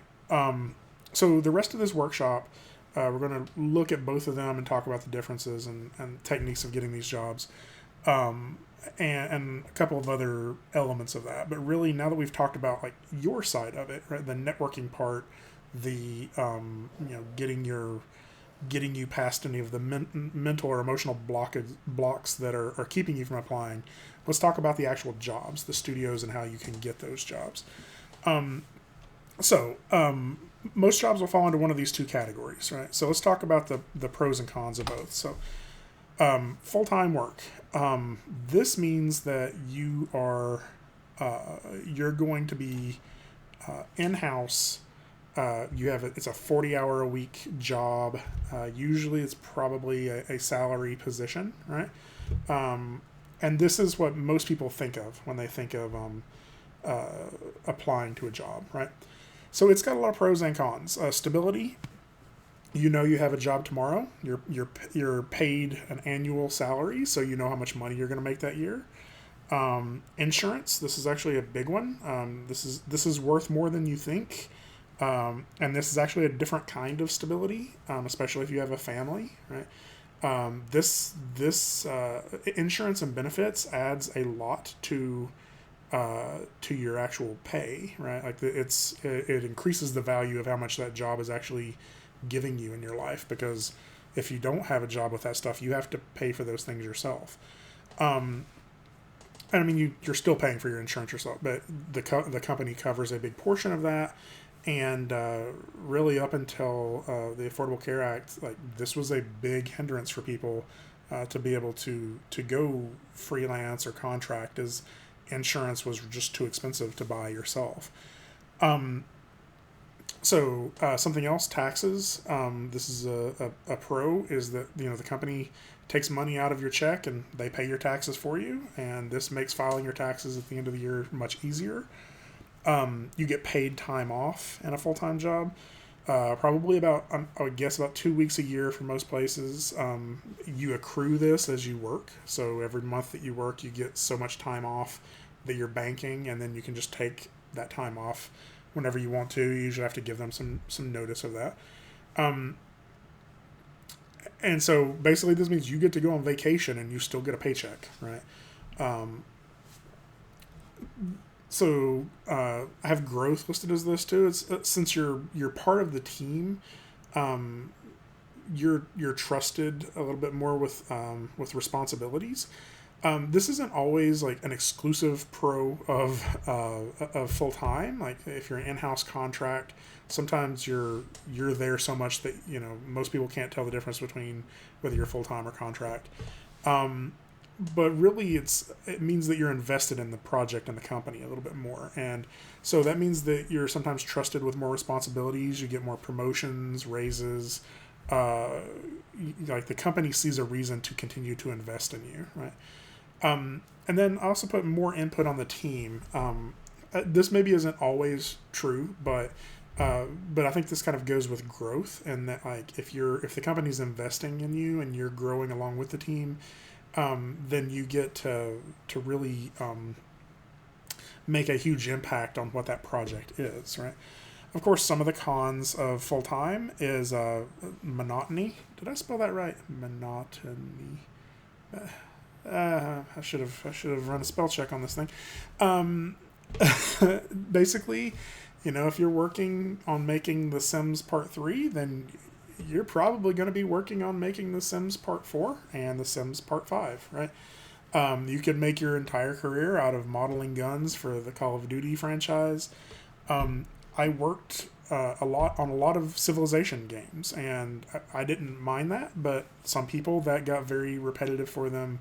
So it really kind of depends on do you always want a new kind of project? Being in the same studio full time, you may still get some variety. Like studios decide to work on something different for that reason. But sometimes you just have to accept that you're going to be making another expansion pack for this project, and you may end up getting a little bored with that after several years. Location. Once COVID is over, full time is most likely going to require you to be in house for a lot of full time positions, but maybe not exclusively. I have a whole section about that a little bit later. I put one of the cons in this as being a little fish in a big pond. A lot of full-time companies continue to grow, and so that means you may be a part of a team that is, 500 people, and that means your slice of the project may be a smaller slice, right? And for people who really need to feel a big impact on the project to get that gratification, that's a problem for some people. Some people would much rather be making a larger impact on a smaller project. Schedule flexibility. This is a con because studios want you to be there every day, except for that paid time off. You have to show up every day, and you can't just be like, yeah, you know what, today I'm not going to go in. There is a lot of studios have a little bit of flexibility in what they call flex hours. Like for example, it may be that you're expected to work 8 hours a day, right? But they have what they call core hours. So maybe the only core hours are from like 10 to 4, right? And that means everybody needs to be in the studio 10 to 4. And if that means you want to show up at 10 and work till 6, you can. Or you could show up at 8 and work till 5. I don't know. I don't do math. But you get within a little bit of flexibility to make your own schedule, but there's still a certain amount of time you have to be there. Crunch. This is basically overtime in the game industry, and if you're a full-time employer or employee, you're going to be there for that, right? If they're crunching, like the project it's on you. Like it's on you all the full-time people to make sure it gets done, right? You can't just be like, well, sorry, I got to go home. If you do, there may not be a job there tomorrow. And I think full-time employees probably feel the impact of that a little bit more. I will say crunch, depending on the state, you may or may not get paid for overtime. It may just be part of your salary. Certain states, they have to pay overtime at the hourly rate of what your salary would be, plus like time and a half of that, but not all states. So you also have to consider layoffs. When a studio is not managed well, or when a project isn't managed well, once the project is finished, they may not have enough money to support that larger staff that was working on the project, and then they lay people off. Really, this is something that studios should be a little bit better at managing, but mistakes happen, things happen. It's happened in studios I've worked at before. After we finished Civ 5, we expected that we were going to be a 3-game studio and that there would be 2 games for people to roll off onto, but one of those games got canceled. And so then we were just a 1-game studio who had just finished a large game, and there was just too many people working at the studio, and they ended up laying off pretty much my entire office except for me, and that was a really crappy day for everybody.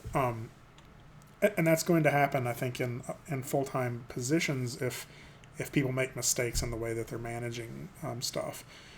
It happens in good studios and bad studios. It happens more often in bad studios. So contract. Like, the pros and cons of contract are almost flipping of that, right? Contracts are limited to in terms of stability. Your contracts are limited to a certain amount of work or time, so you're not guaranteed a job forever. Your contract may be for a year, or it may be for a project, or it may be for several pieces, right? You don't get insurance from your company. You have to use the Affordable Care Act or some other source of insurance. In all honesty, I probably would have gone to contract work earlier if it wasn't for this. So this is really this is an America problem. This is a deterrent for entrepreneurship in a lot of ways, and I'm sure will play into will factor into a lot of you all's decision on whether you want to do contracts or not. Oh, really? I didn't know that. Contract agencies usually offer insurance options. Interesting. Agencies, I guess, like if you're if the contracts are being fulfilled by a separate entity on some level. Anyway, we can chat about that. Yeah. Okay. Yeah. So if you're just contracting, like if they just hire you as a temp position direct to the company, it is. I think you're right. There are often times where you could negotiate some benefits, and I think it also probably depends on the state too.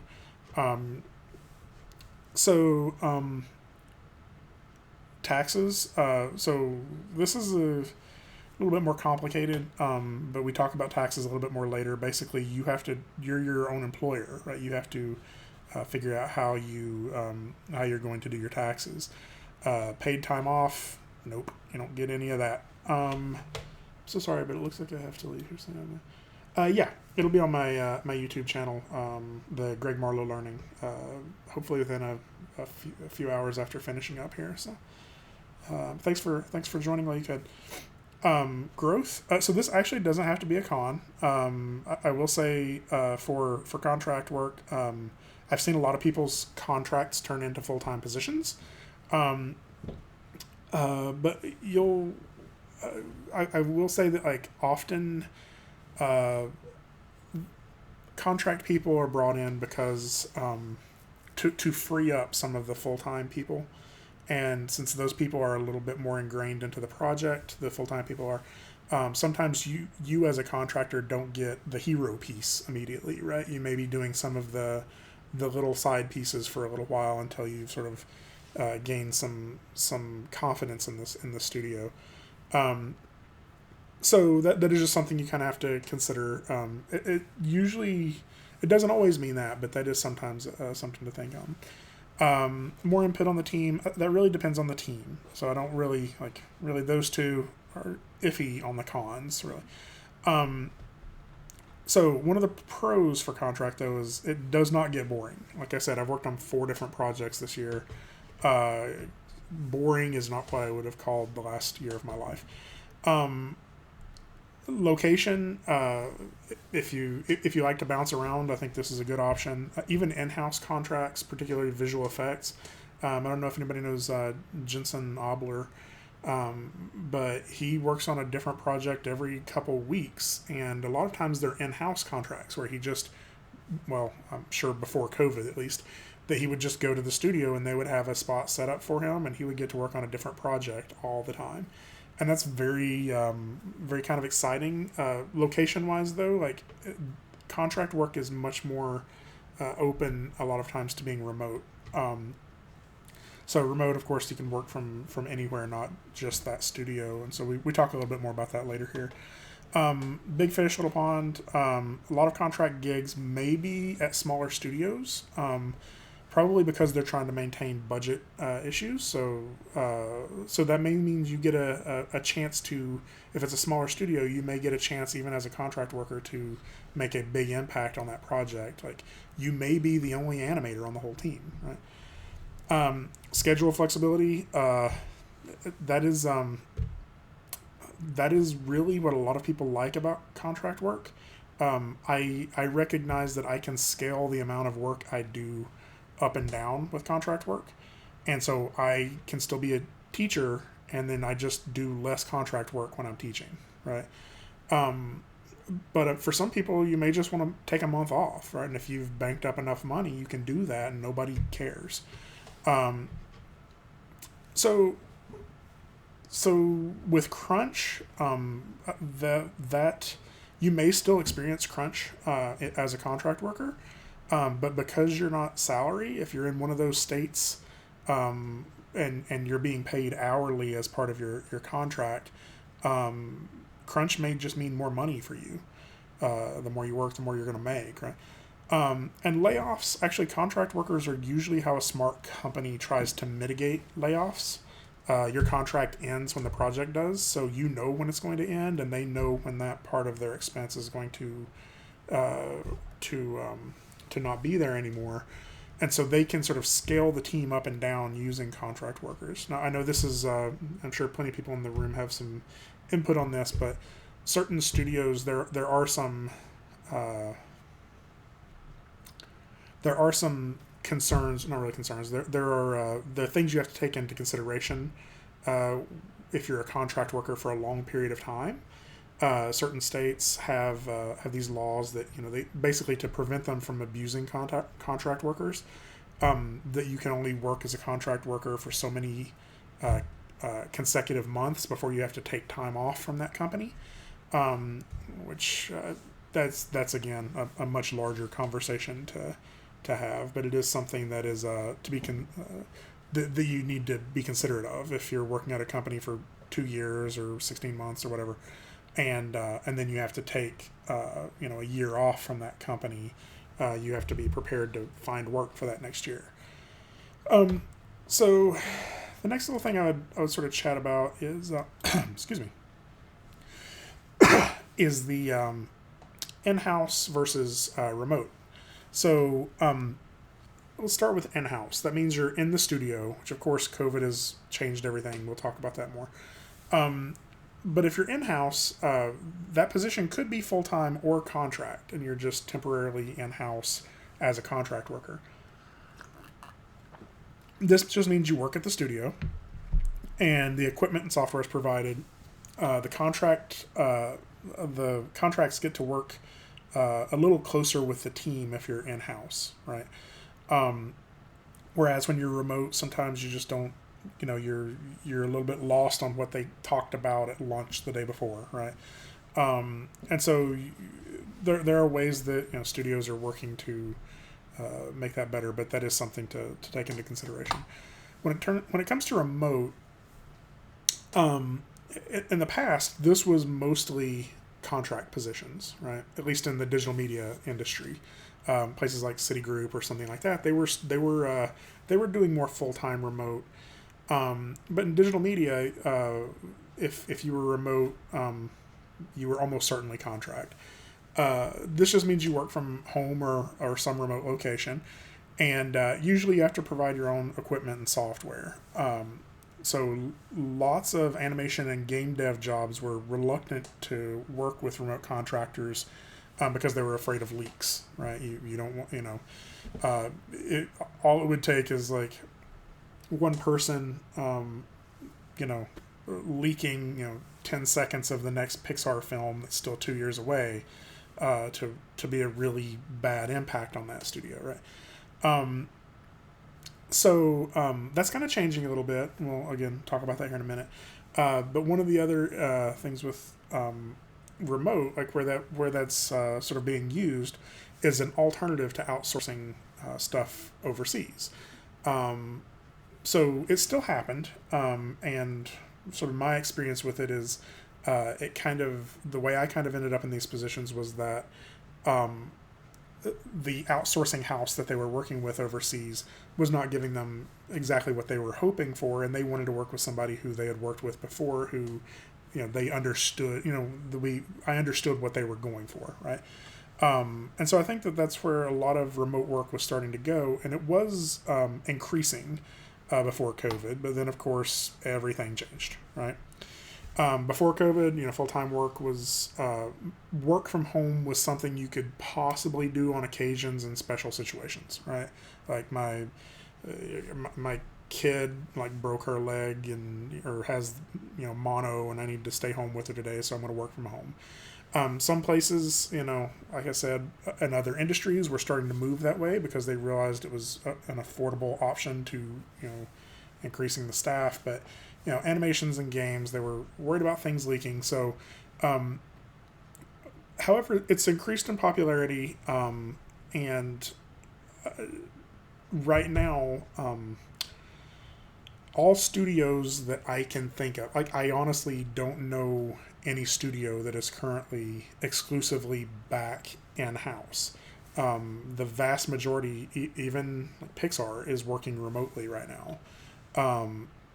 So these studios, and more importantly, these employees, are seeing that this can work.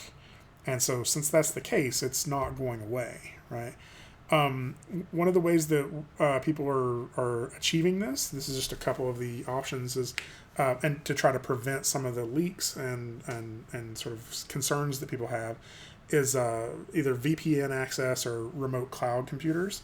I'm currently working on a project with a studio where they just have a computer on a server for me somewhere that I remotely log into, and it already has Perforce, it already has the software, it already has everything synced to it.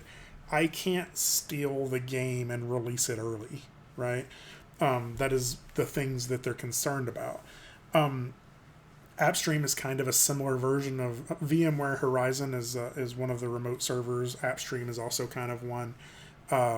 Or they could just be using VPN access to a physical computer in their own studio. So all of these are, and I'm sure there's tons of others, but these are ways that people are sort of getting around some of the concerns of remote workers. And again, like, necessity is the mother of invention. We're inventing a lot of alternatives to the way we used to do things. And since that's happening, I think that it's going to be around to stay in a lot of ways. In fact, Microsoft just changed their policy, and now they're going to let employees work from home permanently. I'm sure that there's some caveats to that. I'm sure that that's not everybody, but this is one of the ads I've seen, and this is not the only company I've seen who've posted this. Yeah, I would really be curious on Hunter's input on this, but I know you probably can't say very much. But I think it's needless to say it's not going away, right? It may not always be completely work from home whenever you want, but it's now a new option, right? And so this is important to us, as when we talked about reasons you may not want to apply to that job was that it's in Vancouver. Well, what if you didn't have to go to Vancouver? Not that there's anything wrong with Vancouver. It sounds awesome. But like, if you could work from wherever you are right now at that studio, then that opens you up to a lot of things, and it opens that studio up to a much larger talent pool. Okay. So the question I know a lot of you are really here for, like, where you're going to find your jobs, right? And I hate to bring this slide up because this is the most obvious answer. This was everybody's first knee-jerk reactions when they went to go find a job. But they are there. Like, some of the jobs that you're going to find when you're searching are in those sites that are just known for posting jobs, right? Indeed, Creative Heads, ArtStation, LinkedIn, all of the, I intentionally didn't put monster.com on there just because I don't know if that's even a thing anymore, but it's those types of sites, right? The places where people go to post jobs. Studios still use those, right? And lots of places still use those, but that should not be the end of where you're going to search for jobs. Unfortunately, I have to get some things done. That'd be good to hear from you. Okay. We're flexible than we were before COVID. That way, everyone. Yeah. Cool. Thanks. Thanks, y'all. Sorry, I'm seeing kind of. Oh, that was a joke. Okay, yeah. So Hunter, many of my friends work, have kids, many newborn kids have lives, etc. Limited availabilities. I think many companies are starting to move toward being more flexible. Yeah, Monster does exist. So these are places you should check them, right? Check them regularly. Please don't let this be the extent of your job search. Like this is going to give you a couple of hits, but it's not going to give you everything you need. Obviously ArtStation, Creative Heads, those are going to Gamma Sutra. They're going to bring a little bit more than like Indeed, where when I search for animator, they're like, "You want to be a graphic designer?" And I'm like, "No, like like search the word." So recognize that like you kind of part of your job, and this is I think where a lot of people kind of Glassdoor is a good one. Part of the job is actually digging deeper and like looking for the jobs a little deeper, and you're going to start finding a larger pool of them. So one of the places you can find jobs is obviously the studio's website. Like Indeed, all of those places are going to Indeed is going to charge people to post, right? ArtStation charges people to post. A company's own website does not, right? So there's a couple of places. Game Dev Map. I'm gonna go ahead and click on that one and see if it'll open. There it goes. Game Dev Map is sort of the first one that I was ever really introduced to. Can you all see that? Yeah. So it was just a giant map. This was kind of crowdsourced, where you click on certain cities and it tells you all the game studios that are in that city, right? And this is a great way of finding stuff. You go to Super Soul, whatever that is, and see if they've posted any jobs there. This is actually how I found the Firaxis job. I went to wherever I lived, which was in Tennessee, and I started like doing these concentric circle searches from where I lived. Like I didn't want to make my first leap, But once you get here, you can look and see if there's any job posts on their site. And so this is hours and hours of searching fun for you, right? Just clicking through these. This is also how you really get familiar with the studios that exist, right? I have recently seen that somebody kind of tried to update Game Dev Map, this dev map gamesmith.com. So let me click that. Did that work? What did it put in there it goes. And it's another similar one, and you can sort of zoom in. It's actually probably a better map software than that other one because you can zoom in, but you can sort of get in here and just sort of start looking at places and say, okay, Atlanta, there's Thrust. I think Alpharetta is where, up here is where we're going to find like Tripwire and High Res, right? And so these will all send you to where their website is. And again, if we go to High Res, then you can start looking at their careers, right, and see which positions they have open. So all of these are pretty quick ways of trying to sort of find jobs on the studio's own websites or blogs or whatever, right? So let's keep going. I'm going to minimize this so I can pull back up. There we go. So the next one, this one's one that's extremely beneficial. And I'll show you how to find it. It's the Animation Job Spreadsheet. And the way you find it is you go to Google, right? And once you get to Google, you type in Animation Job Spreadsheet. Right there it is, right? And you're going to find tons of people linking to it because this thing is incredible. This is something we'll use in a lot of, and I recognize not all of you are animation. Some of you may have heard that phrase and said, I'm not interested, I'm not animation. This has visual effects work, this has games work, this has programming work in it. It was started by an animator. It was started by a guy named Chris Main. And so one of the reasons this is beneficial is this guy is just aggregating any jobs that he can find out about into this giant never-ending spreadsheet. I want to point out that the end of the yellow here, that is the end of today's posts, right? This is yesterday's. There we go. It ended right there, right? So one of the reasons this is awesome is because it has a couple of ways you can sort, including you can sort by on-site or remote. So if you sort by, it'll give you both at the top, or if you did sort Z to A, you get remote at the top, right? And so you can start seeing, oh, 3D animation, remote, that's cool. And then I go out here and see, okay, I must be from Canada to apply to this job, so I'm out of that one, but okay. Rigging artist at Icon, okay, never mind. Pipeline TD, EU, come on, y'all, give me a, there we go. Tracking artist from there, December 11th. Goes for a couple months. So this is a temporary position that is remote, right? And so this is updated all the time. Along the bottom here is even more beneficial things. There's these internships along the bottom where they're sorting different internships at different studios, Pixar, Hi-Res, Treyarch. And then one that became pretty beneficial to me is I wanted to know which studios I needed to be stalking, right? There's a studios tab here, and he's done a great job at organizing all of the studios that he can find based off of country and whether they work with on-site or remote people. This gave me a good list of who it is I needed to be following on LinkedIn, right? There's a couple of studios that are kind of my... I don't want to say dream studios. They're studios that I would love to get an opportunity to work with and as a contract job, right? And so a lot of that came from me just going here and following all of these links and seeing what's out there, right? So trust me when I tell you, like, there's a lot of work out there.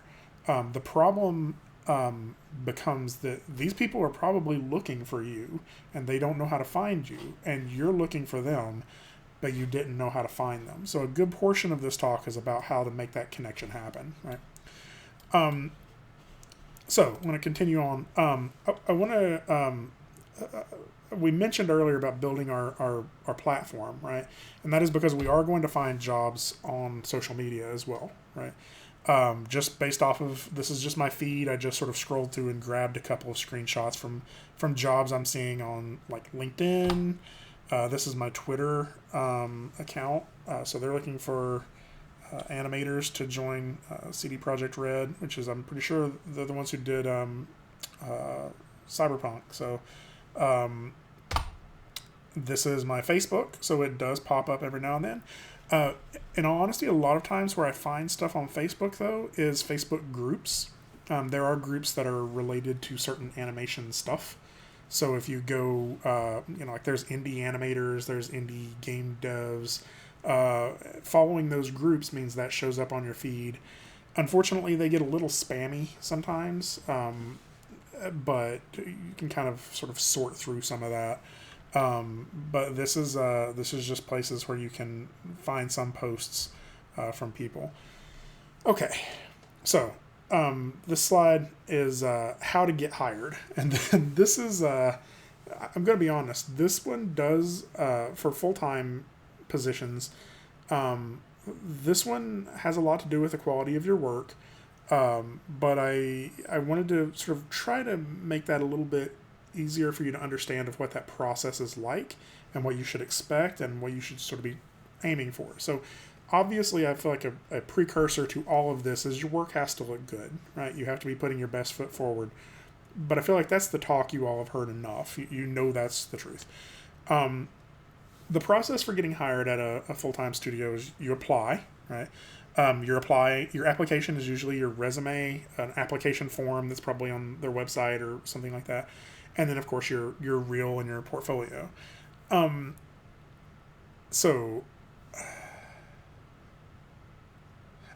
Sorry. I was like, why did I put that in there? So something that you should recognize is that somewhere in this application process or before you apply, if you know somebody at that studio, you should contact them and have a conversation with them about that application. Maybe not about that application, but about that position.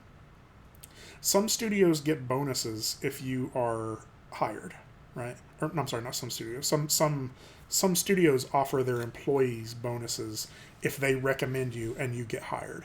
A lot of places have like a way of submitting that. I think Firaxis has, like, if there's a person who referred you, you put their name in while you're applying, and if you work there, if they hire you and you work there for, I think it's like 3 months, then they get a bonus, right? So people have an incentive to pull for you from the inside. Does that make sense?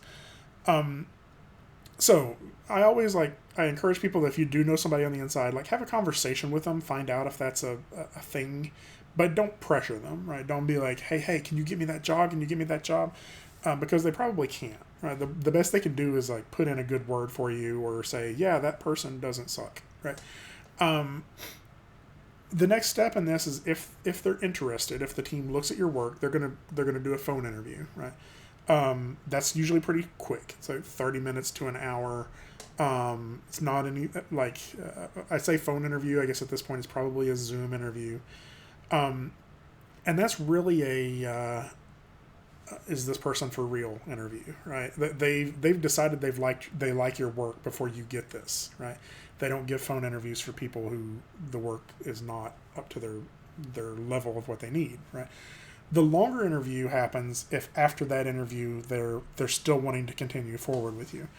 Now, before COVID, I feel like this is a drinking game. Y'all have to take a shot every time I say before COVID. So before COVID, the in-house interviews were exhaustingly long. My Firaxis interview was probably about 6 hours long. It included lunch. You meet with them that morning. You meet different people all day long. They show you the projects. You go out to lunch with them. You come back. You meet more people. You talk to HR. So you for those longer interviews, I would say expect 3 to 7 hours. I honestly don't know if that is still happening in that way now.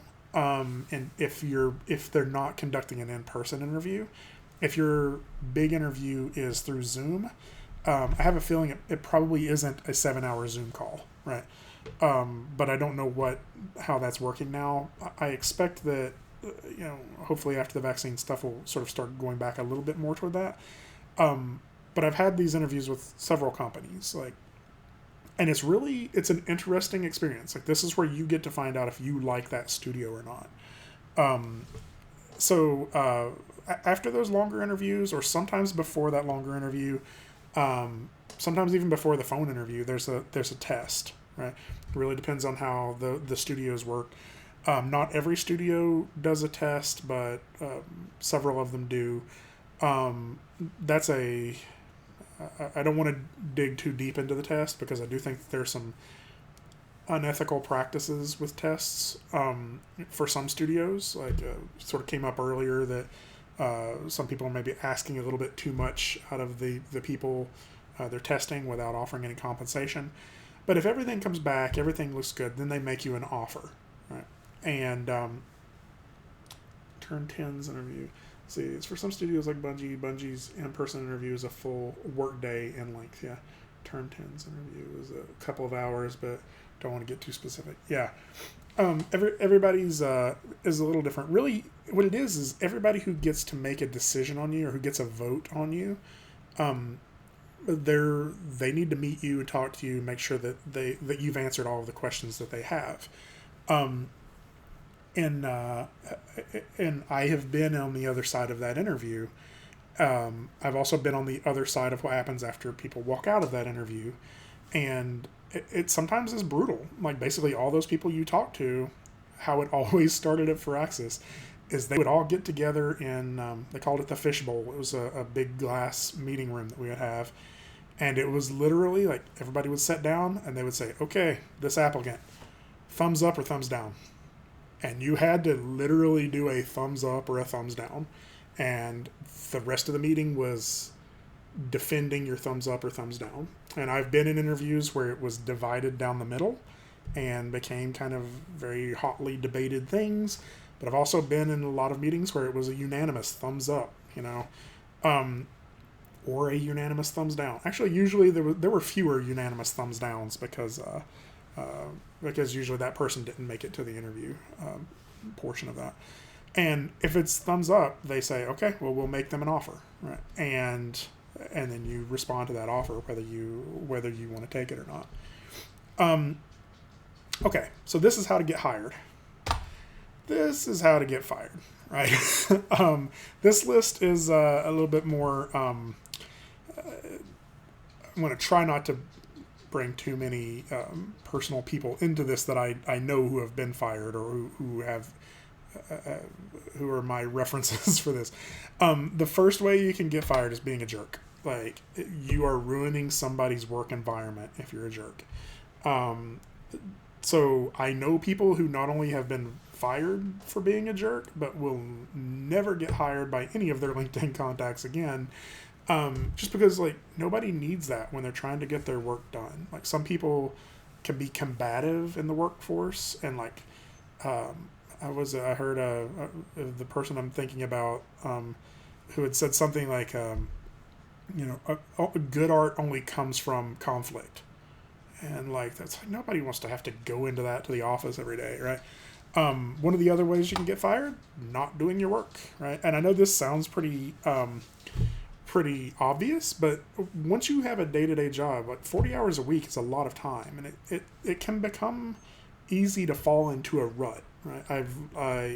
You're spending too much time watching YouTube videos, and like you somehow wandered into that while you were searching for reference, right?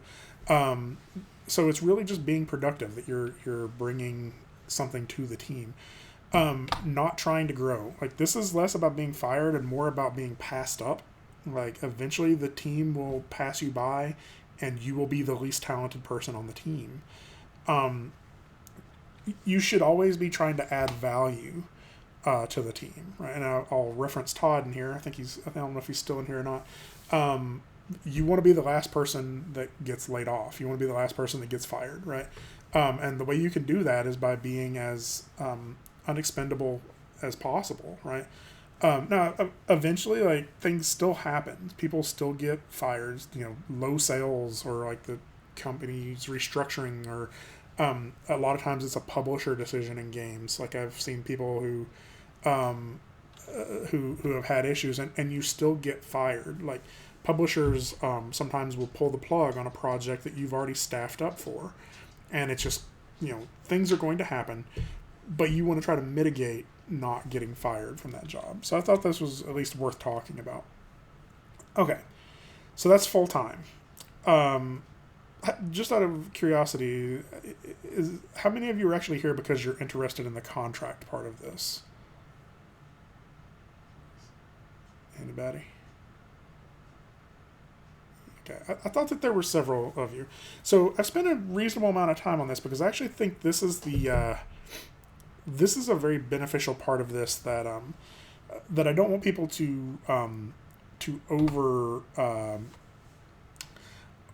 that I don't want people to pass over, right? I think people think you have to choose one or the other, right? You have to choose contract or you have to choose full time, and I really think that as a person trying to stay alive and eat food every day, you should just think of it as all parts of your career. You're diversifying, right? I know lots of people who are full time at studios who still do contract work on the side. And it's the idea of like diversifying a financial portfolio is you shouldn't have 60% of your income coming from the same source, because if you lose that source, then you shouldn't have more than 60% of your income, because if you lose that source of income, then suddenly you're lost, right? And I think most professionals realize that they're building a base for if they have to switch careers in a moment's notice, they at least have the groundwork laid for that, right? So the how to find contract work, I unfortunately it's the answer that none of you want to hear, which is networking, right? I know that you were hoping for the secret web address for all the contract work. Yeah. I will say that most of my contract jobs come from networking. Actually, I would say like 90% of them. I can probably count on one hand the number of contract jobs I got just from like cold calling people. And those worked out eventually, but like really the big ones all came from contracts or contacts or network connections in some way. Where's my massive Google spreadsheet with industry contacts? It's called LinkedIn. So let's kind of go through companies at a time. Like Firaxis, I worked there for 5 years in house, but before I left, I made sure to tell as many people as I could, hey, teachers get the summer off. I'd be happy to do some side work for you all, and then for about 2 years, I heard nothing from them. Until Alex Kim contacted me or emailed me and he said, hey, are you still interested in doing that? And I said, yes, I am. Alex Kim was a guy I'd worked with pretty closely, and he passed my name along because they were just needing a little extra help on a project. Interestingly, while I was at Firaxis, I got to work for about a week at Irrational Games on a project. And while I was there, I was working with a guy named Grant. Grant actually ended up, when Irrational closed down, he ended up moving to Firaxis, and most of the contract work I've been doing, I won't say most of it, about half of the contract work I've done at Firaxis has been working with Grant. So I think the fact that I have all of these connections that I made along the way, like me adding Grant to LinkedIn when I went to Irrational, didn't have any immediate benefit. Right? It ended up being beneficial because I already had a working relationship with him like 5 years down the road, right? So Gearbox is an interesting one. I got that as an email from a guy named Dia who was working at Gearbox. I met Dia when Dia was in grad school at ETSU. He was a student. And I met him and I said, hey, cool. And we chit-chatted a little bit about animation because I was interested in character animation. He went off, had this very different career than me, California to Texas. And when he started looking at people to ask if they were interested in being contract animators, he had seen some of my work because we were a contact. I did not have a super close connection to Dia. We were people who interacted periodically. Maybe I'd like one of his posts or something like that. And that ended up becoming a pretty good friendship working with him. So Magnetic Dreams is a company in Nashville. I got one contract piece from them, but I think that this is a very interesting one. I got that contract piece because when I was in grad school, I wanted to work for that company really, really badly. And I basically emailed the CEO and said, hey, I really want to work for your company really badly. And he said, I don't have a position for you, but next time you're in town, stop by. So I was in Nashville. I stopped by. I went and saw their studio. And 10 years later, he emailed me and asked me if I wanted to work on a planetarium piece with them. I think this is all about sort of planting these seeds for your career, right? I understood that he couldn't give me a job then, and that was fine. I still liked having him as a contact, and it eventually turned into something that was beneficial for both of us. He needed an animator for a short amount of time, and I liked doing the project. UNC, I worked with them because of a former student from ETSU named Lee Trout who was working with them. And Giant Squid, I ended up working with them because Joel Finney, who was actually a former student of mine, was their animation lead. All of these are people that I met along the way, and was just not a jerk, and and just fostered a real connection with them. Right. Eventually, that turned into opportunities. Right. Now, I guess this is important to me to point out to you that these are real connections, right? That you're not just doing it to help your career. You're doing it because you're a good person and you like knowing people. And eventually it turns into something that is good on all regards. So building your network takes a little time, and I know you want it now, and I get that. It's actually very frustrating to look at your connections and be like, this isn't enough. This isn't who all I need to know. How do I quickly make this bigger? And some of that is you can't make it grow quickly, but you can make it grow, right? You need to start laying the groundwork. Again, adding contacts any chance you can. If you're following somebody on Instagram and you have a chat with them through the connections there, through DMs there, whatever, ask them if you can add them on LinkedIn, right? There's different ways you can meet different professionals, all sorts of different ways. The biggest is, again, not being a jerk. Like, people want to make these genuine connections with other people. So, other than just that, I do want to talk about where we can find these jobs. So, contract jobs, again, are in a lot of those same places. When you're looking here, you're going to be looking for the word contract or temp, because sometimes those are posted on Indeed as well. Again, just like with the full-time jobs, studio websites, social media, you're looking for contract or temp. Again, that animation job spreadsheet, sort these by remote, and you're going to find, I thought I'd change that. That should say contract jobs, not where to find full-time jobs. That's where I was copying the slide. And then the other thing is, you can just sort of contact studios, like I mentioned with the guy from Magnetic Dreams.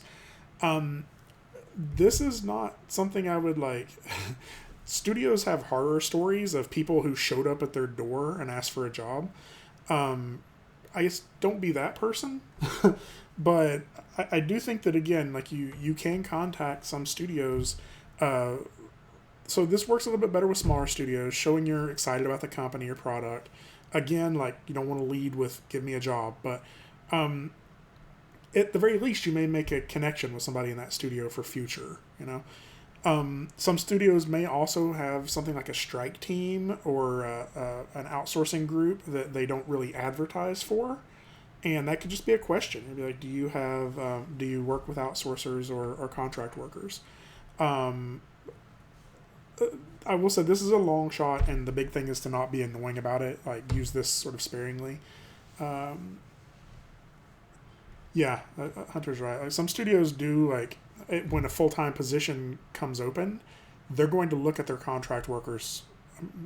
I would say not always first, but very high up the list. So this is a way of sort of getting your foot in the door. It's also, it's a paid way of getting that 2 years experience that we're all worrying about. I really wish I'd have fixed that, whereas it's saying full-time. I'll just cross that full-time out and say contract. So there are outsourcing studios. I don't know if I know that Ben and Laurel, I'd mentioned this to them, so they're going to get a little bit of a shout out here. But outsourcing studios are studios that are built to take overflow work from other studios, right? Or to do contract projects, right? So we actually have a local one that's kind of getting off the ground right now called Untapped Collective. Ben and Laurel Siffering are doing a lot with that, and I know several people in here have done a little bit of work with them. Oh, cool. So yeah, so in January they're going to be moving downtown, Cher said, and I know they've done several contracts, and I think I'm hopeful that will be a source of extra contract flow for people. Just recently I found out about Agora Studio. Agora Studio is a large scale version of that for animation production. Agora is something you should look into as well, because they're also a big support for the community, for the animation community and like digital media community. They release a lot of free rigs. They have like these pages where you can chat with them on Discord. One of my studios that I would love to work for is Little Zoo. Little Zoo subcontracts out work from like Real Effects or larger studios. And when they have more shots than they can handle, Little Zoo comes in and fixes some of those for them, or finishes some of those for them. One that I worked with temporarily was Motion Logic, and they kind of do the same thing.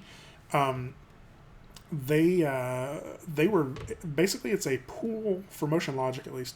It was a pool of contractors that they would email whenever they had temporary work.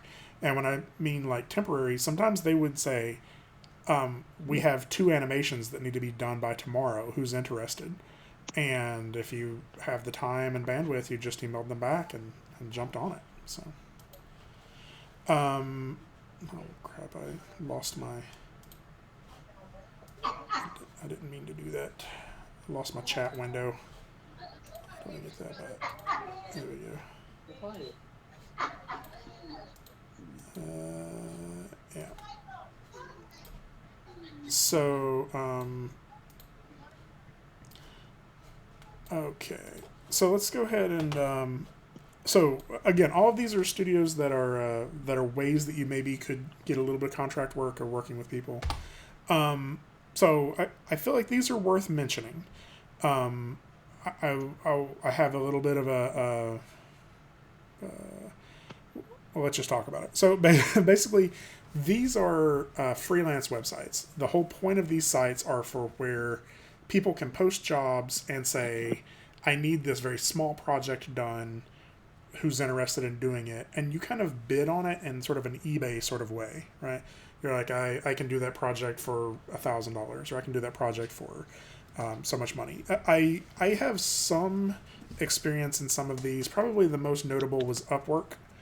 Upwork is a used to be called Elance, but it's just a place where they publish a bunch of jobs. So, and then you bid on them. So this is actually where Nathan asked that question earlier. This is my first paid client back in, I think, 2004, when it was called Elance. The problem with these is many of the jobs posted, the client is just looking for the cheapest option, right?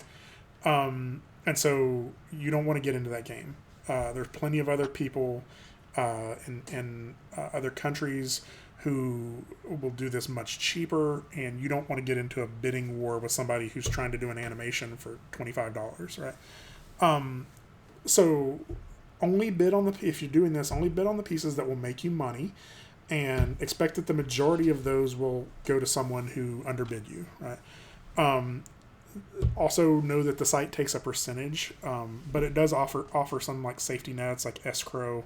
Basically, that means if somebody hires you, they have to pay all of that money into an account, and once you finish that project, that money is released from that account into your account, right? And so nobody can like skip town and not pay you, basically. Here's an example of a job on Upwork. New hire orientation, 2D animation. So this is basically making an animation for a new hire, right? Some 3D work. Basically, most people want to spend no more than $50, so like 80 hours of work. Yeah, exactly. Like, people really don't always know what it's worth. So a couple of things I look for in these posts. I look for how much they're willing to pay, right? What is their range, and is that something that I can make money on, right? I look for how many people have bid on this already. So this has 5 proposals on it. I look for how much money the client has spent in the past. And this one has spent $0. So there's a good chance they're posting this and that they'll actually never fill it. Those are some great suggestions up there as well. So I'll have to copy those out too. So this is Upwork. This is what theirs looks like. I'll show you very quickly. This is Fiverr Pro. Now, I want to be very clear, not Fiverr. Fiverr has a pro section where they're actually paying reasonable amounts of money. Do not ever do an animation for $5. This one works different. It works the other way. You basically say what you're willing to do for how much money.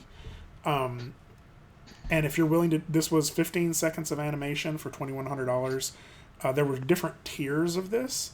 And this person went all the way up to 60 seconds of animation for $6,800. I want to point out $2,100, and he has at least 5 clients, right? Or at least 5 5-star reviews that he's gotten. And that means that this person has made at least $10,000 off of Fiverr. So that's not bad, right? Again, like, this requires a lot of legwork. You got to put a lot of work into this if this is the route you want to go. People per hour is also similar to something like this.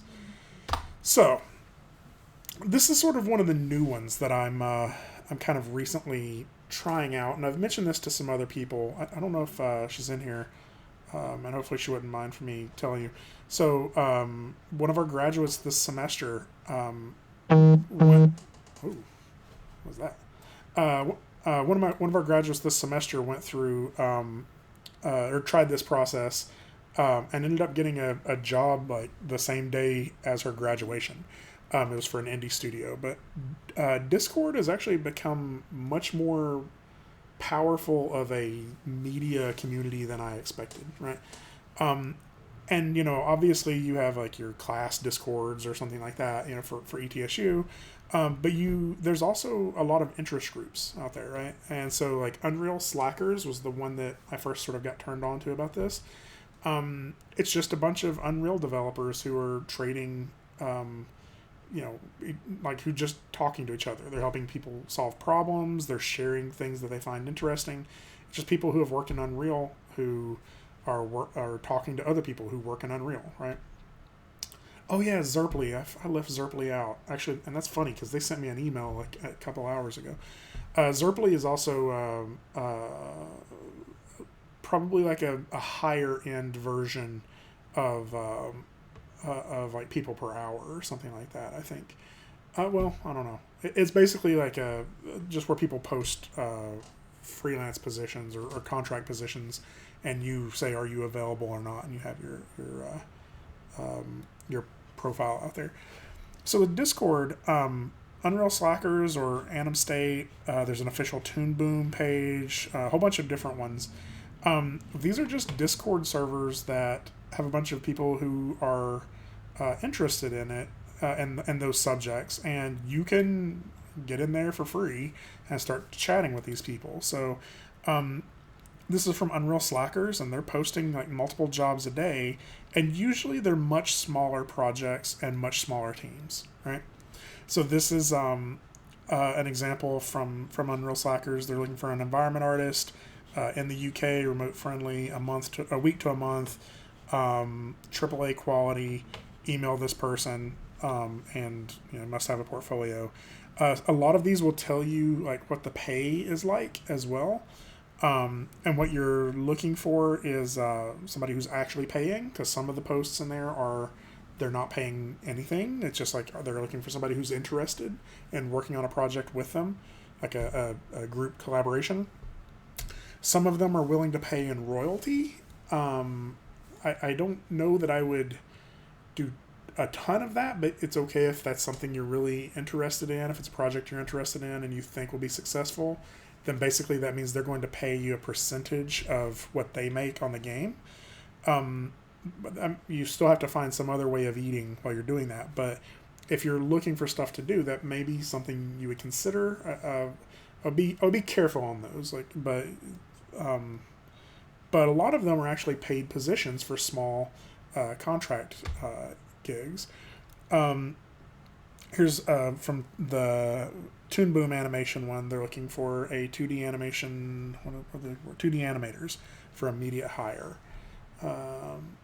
Anytime, Katie. And I'll have this up, and Michael, I'll have this up here in a little while. So something that I this wasn't an experiment necessarily, but I found a game that I thought was really interesting, and I saw that they had a Discord server. So I hopped in, and they had the introduction section, and I just introduced myself. I said, "Hey, I'll just discovered this project.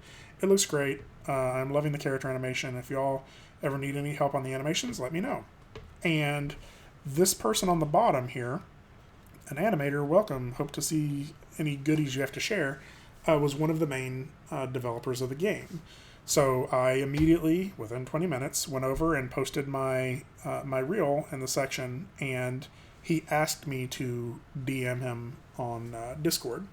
It turned into a conversation. It did not turn into work. And it wasn't necessarily intentionally about getting work. It was more like I am always on, right? I'm always like thinking about that stuff. And so it turned into a conversation that may someday turn into work for either me or for some students. And so I think this is a great way of, if you're trying to build your LinkedIn pretty quickly, this might be a way to do that. So contractor full-time. There really isn't a red pill or blue pill. You can pursue contract or full-time at the same time. And so I think recognize that when it comes to contract work, it's okay to say you don't want to do that, It's okay if you're like, I just want to do full-time. Recognize it's hard, right? So I don't want you to disregard that flippantly. But you do have to ask yourself, do you want to do contract work, right? And I want you to think about that one sort of long and hard, because I do think that there's some opportunities in that. If you're having trouble finding full-time right now, there's a lot of opportunities that could lead to more full-time work. But if you say yes, I do want to do contract work, that's all it takes. Congratulations, you are now self-employed. Okay. And it's time to start your own career, and that means you're the boss. Okay. And I need you to realize that since you're your own employee, since you are your own employer now, you have to think of it that way. You have to think of this as a business, and you're employing yourself, and tomorrow you will go to work, and if you don't do a good job, or you're lazy, or you watch YouTube videos instead, your employer won't pay you, right? You have to take it as serious as any other job, and put effort into every aspect of it. So that brings up challenge 3. So you're going to start surrounding yourself with all of these options and looking at them daily. So it's Discord, Twitter, LinkedIn, Upwork, right? All of those things, I want you to, that spreadsheet, right? This can't be something you just periodically go check out, right? This is a day-to-day thing that you have to do. So set aside 30 minutes every day just to check this stuff. You can check it on your phone while you're on the toilet if you have to.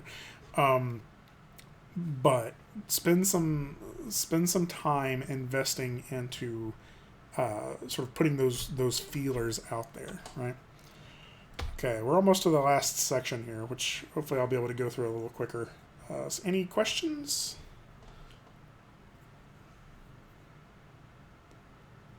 I'll leave this question slide up much shorter time so we can get through, because I know y'all are getting tired. You gonna post links to all this stuff? I guess I could. What I'll probably try to do is I can pull out the links and stuff and put them in the YouTube video in the description, and so I can have it there.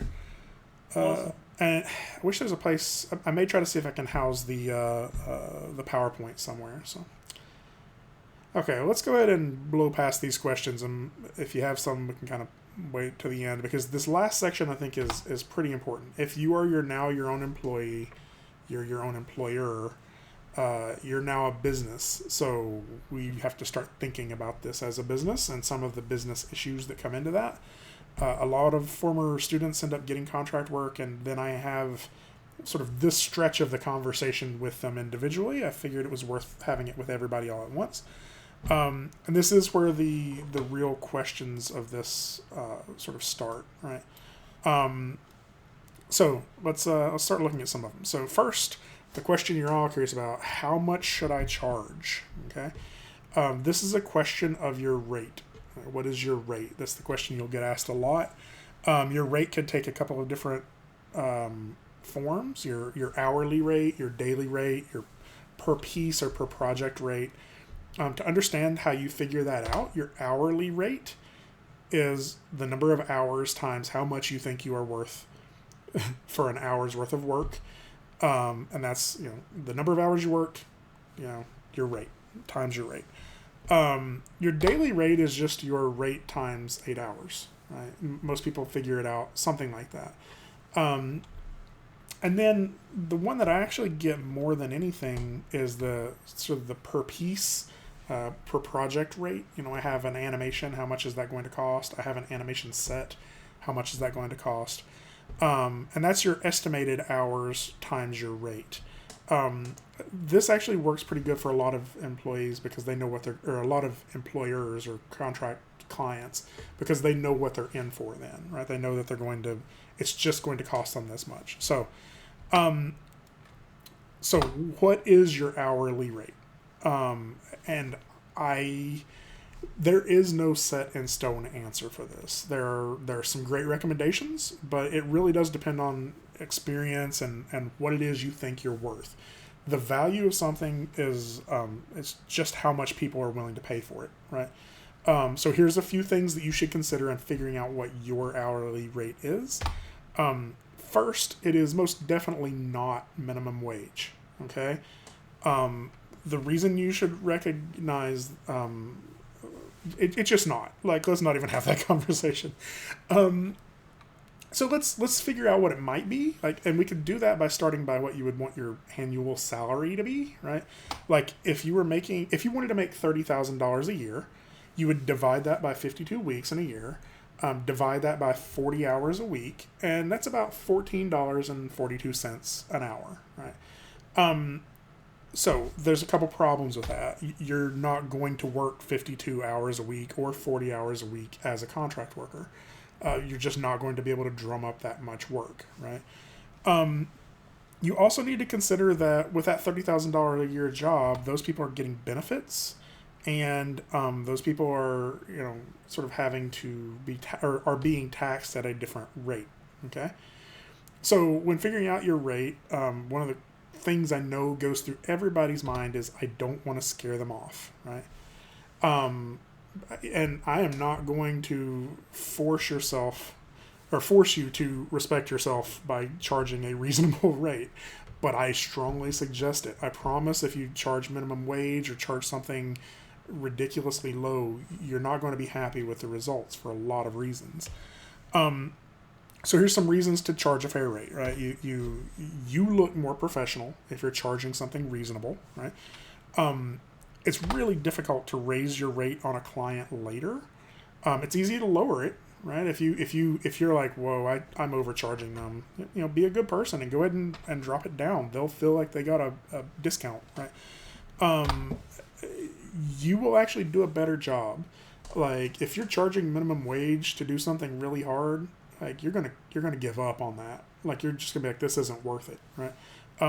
Like, you're treating yourself not like a professional, and you're going to feel not like a professional. Also, I think it's really important that clients need to learn the value of your skills, just because they don't know what you do, right? You have to, you don't want that recommendation that says they will work for peanuts, right? A good client will pay for good work, and you want to build a network of good clients, not cheap clients, right? You're also, I think it's, I'm sorry, I already didn't hit the button. A good client will pay for good work. You're also devaluing other artists, right? If you're saying that an hour's worth of an animator's work, an hour's worth of an animator's work is only worth $10, then all of the other animators are just they're going to suffer for that too, right? You're devaluing it in the community. So you need to find a reasonable, a believable, and an honest rate that you're charging. And I know that that's a hard conversation. Having conversations about money is really difficult for people. So tell them you're excited to work on their project. This is how you have this conversation. Explain why the work you're doing is valuable, right? Sometimes they just don't know what it is you do. And often clients, they just think that what you're doing is easier than what it is, right? And they have to be educated about that. Be firm, but also you can be open to counteroffers or alternatives. Something I've recognized is a lot of clients are concerned about $30 an hour because that just sounds like an endless money pit to them. What if you're slow? What if you make mistakes? Whereas $1,500 is a finite amount that they know they can budget for, right? So if you do the math and you say, I can definitely do that project for $1,500, actually, $1,500 for a character model is probably a little low. Don't read too much into that specific number. It's actually significantly low. But if they read that, then they're like, or if they see that, then they can budget for that. They know what they're in for, and you can budget your hours, right? You can say, to make a profit on this, I have to get it done in this amount of time. So if it's out of their budget, tell them what you can do for their budget. Like, maybe they just have asked for too much, and you could actually give them something they would be happy with for less. And I think the biggest thing to realize is walk away if you have to. There will be other opportunities, and I know that that's really, really hard, but trust me, like you will be happier if you do. than if you work. Like, I regret the projects I underbid on, right? Okay, so I know I'm still like not telling you how much you should charge, and that's driving you nuts. So I'm not going to give you a flat answer. I'm just not. So, but I will help you kind of work out where you feel like is appropriate, especially if you're just recently graduated and you're trying to figure out what your rate is. Just promise me not less than $15 an hour. Okay, that is ridiculously low, and I know that you shouldn't be comparing this to what you would get paid at Kroger. You should be comparing this to what you would get paid at another studio, right? So $15 an hour would be rock bottom if you absolutely have to, and you're okay. I think what is probably a more reasonable hourly rate for a recent grad is probably in that $20 to $25 range in most cases, maybe a little bit more. Obviously, this depends on your focus. On how difficult it is to fill the position that you're working, right? Like programmers, UI, UX artists, those are very in-demand positions, and so they can demand a higher rate. Again, I also want to point out that this is based on, also depends on location and cost of living. So I guess I'm kind of, in this case, kind of talking in the, not in California, not in the big cities, super big cities range, because there's no way you're going to, 20 to 25 is unreasonable in LA, right? So if a client balks at 20 or 25, they're probably not serious about their own project, right? So it's going to be a bad team to work with anyway. So I think after a few years, you obviously, you put 25 as a minimum and look 25 to 30. Okay, cool. Yeah, I think I agree in most cases. I do see like some places where, or some focuses where there's a lot of competition that that maybe the 20, 25 is, but yeah. So after a few years, you're definitely going to start raising that 30 to 35, and just keep pushing that up. Again, like if you're a programmer, you're going to eventually get up there into that like $75 to $100 an hour range. I'm going to be very transparent today. My hourly rate right now that I'm charging most of my clients is about $50 an hour. And I always reserve the right to adjust that, right?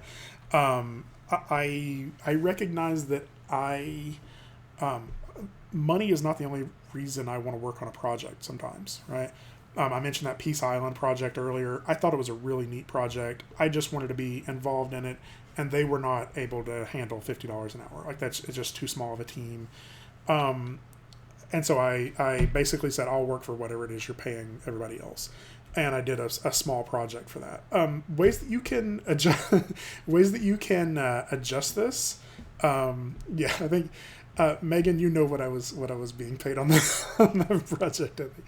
Ways that you can adjust this though is, again, that hourly rate versus a flat rate. And that's what I usually do is if I see that their budget is too much to afford that hourly rate, I say, could you do this as a flat rate? Because I know I can get it done a little quicker and get it to you, and you'll be happy with it, and I'll be happy with that interaction. I always reserve my right to kind of change that if I decide I want to lower my rate, or raise my rate. I will say I have invoiced for up to $75 an hour for that as well, or for animation as well. Sort of a mix of animation and consulting.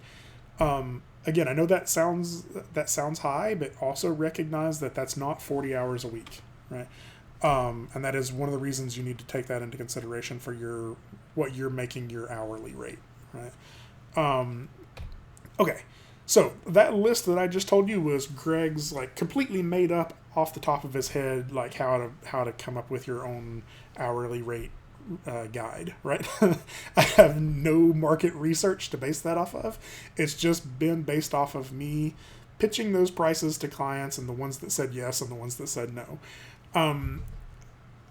This is based off of some research. There's a book out there called the Graphic Artists Guild Handbook. I know Cher and Jonathan, I think, have copies of this and have referred to it.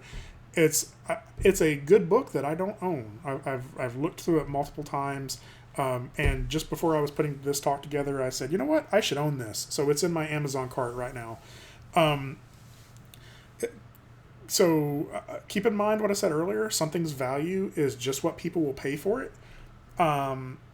So this isn't necessarily a Bible. It's a starting point, right? It's if you feel the price in here is too low or too high for what the project is, then that's your prerogative to adjust that, right? If when you're making a bid on something. So how this works again, you tell them your hourly rate, you work on that project, you deliver it to the client, they're happy with it, and then they say, send me an invoice, right? And that's when I start getting emails from you all being like, how do I make an invoice? Oh, sorry, I did not realize that animation. So, invoices are giant question marks in a lot of people's heads. Let's clear up what it actually is. It's just a bill, right?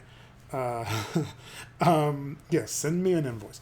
It's just a bill, right? It's the company is wanting a bill for their own tax and record purposes, and so they want you to tell them formally how much they owe you, so they can pay you that, right? So you make an invoice telling them what you did, how much they owe you, and then once you send them to them, they pay you, right? How do you make an invoice? So an invoice needs to include a lot of stuff. This is sort of a altered version of one of my invoices that I use. It needs to include the word invoice, right? That is actually important. It needs to include your name, address, and contact information, or if you're working under a company or an LLC, that's where that would go. You need to include the company's info or the client's info. And address. This is if it's a specific company, that's where this goes. And I also usually put the project title in there too, just in case there's multiple projects for that company. It needs the date. There are multiple dates that you could put in this. Like if it's a project with multiple deliverables, you could have that have multiple invoices. You could have a due date listed somewhere in this information as well, and milestone dates and stuff like that. It needs an invoice number. This is for your reference and for their reference. And don't keep just saving over the same invoice. You'll want to look back later and say, oh wait, that was this invoice I sent, right?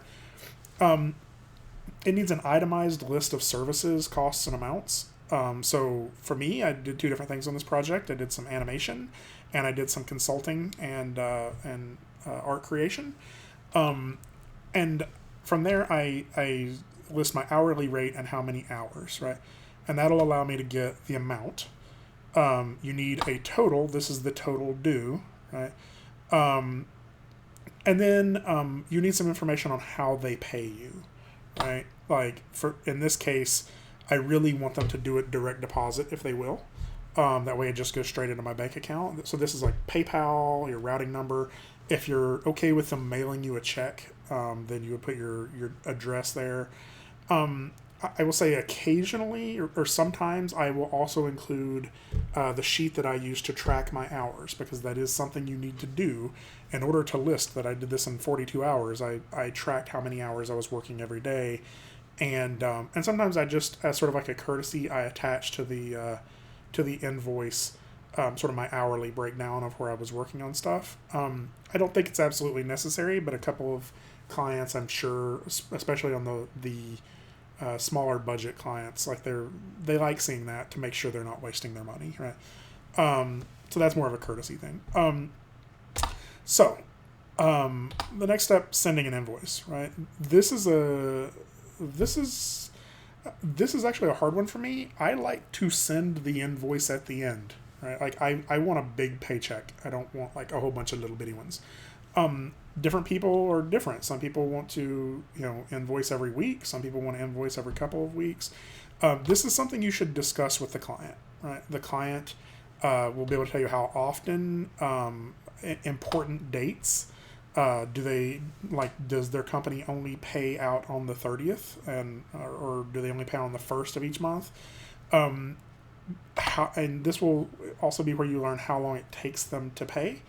I had one client that, because of how it had to go through their billing or their payment cycles or whatever, it took them 6 weeks to pay every invoice. And so if I billed off cycle, it would sometimes be like a couple of months before I would get paid for that project.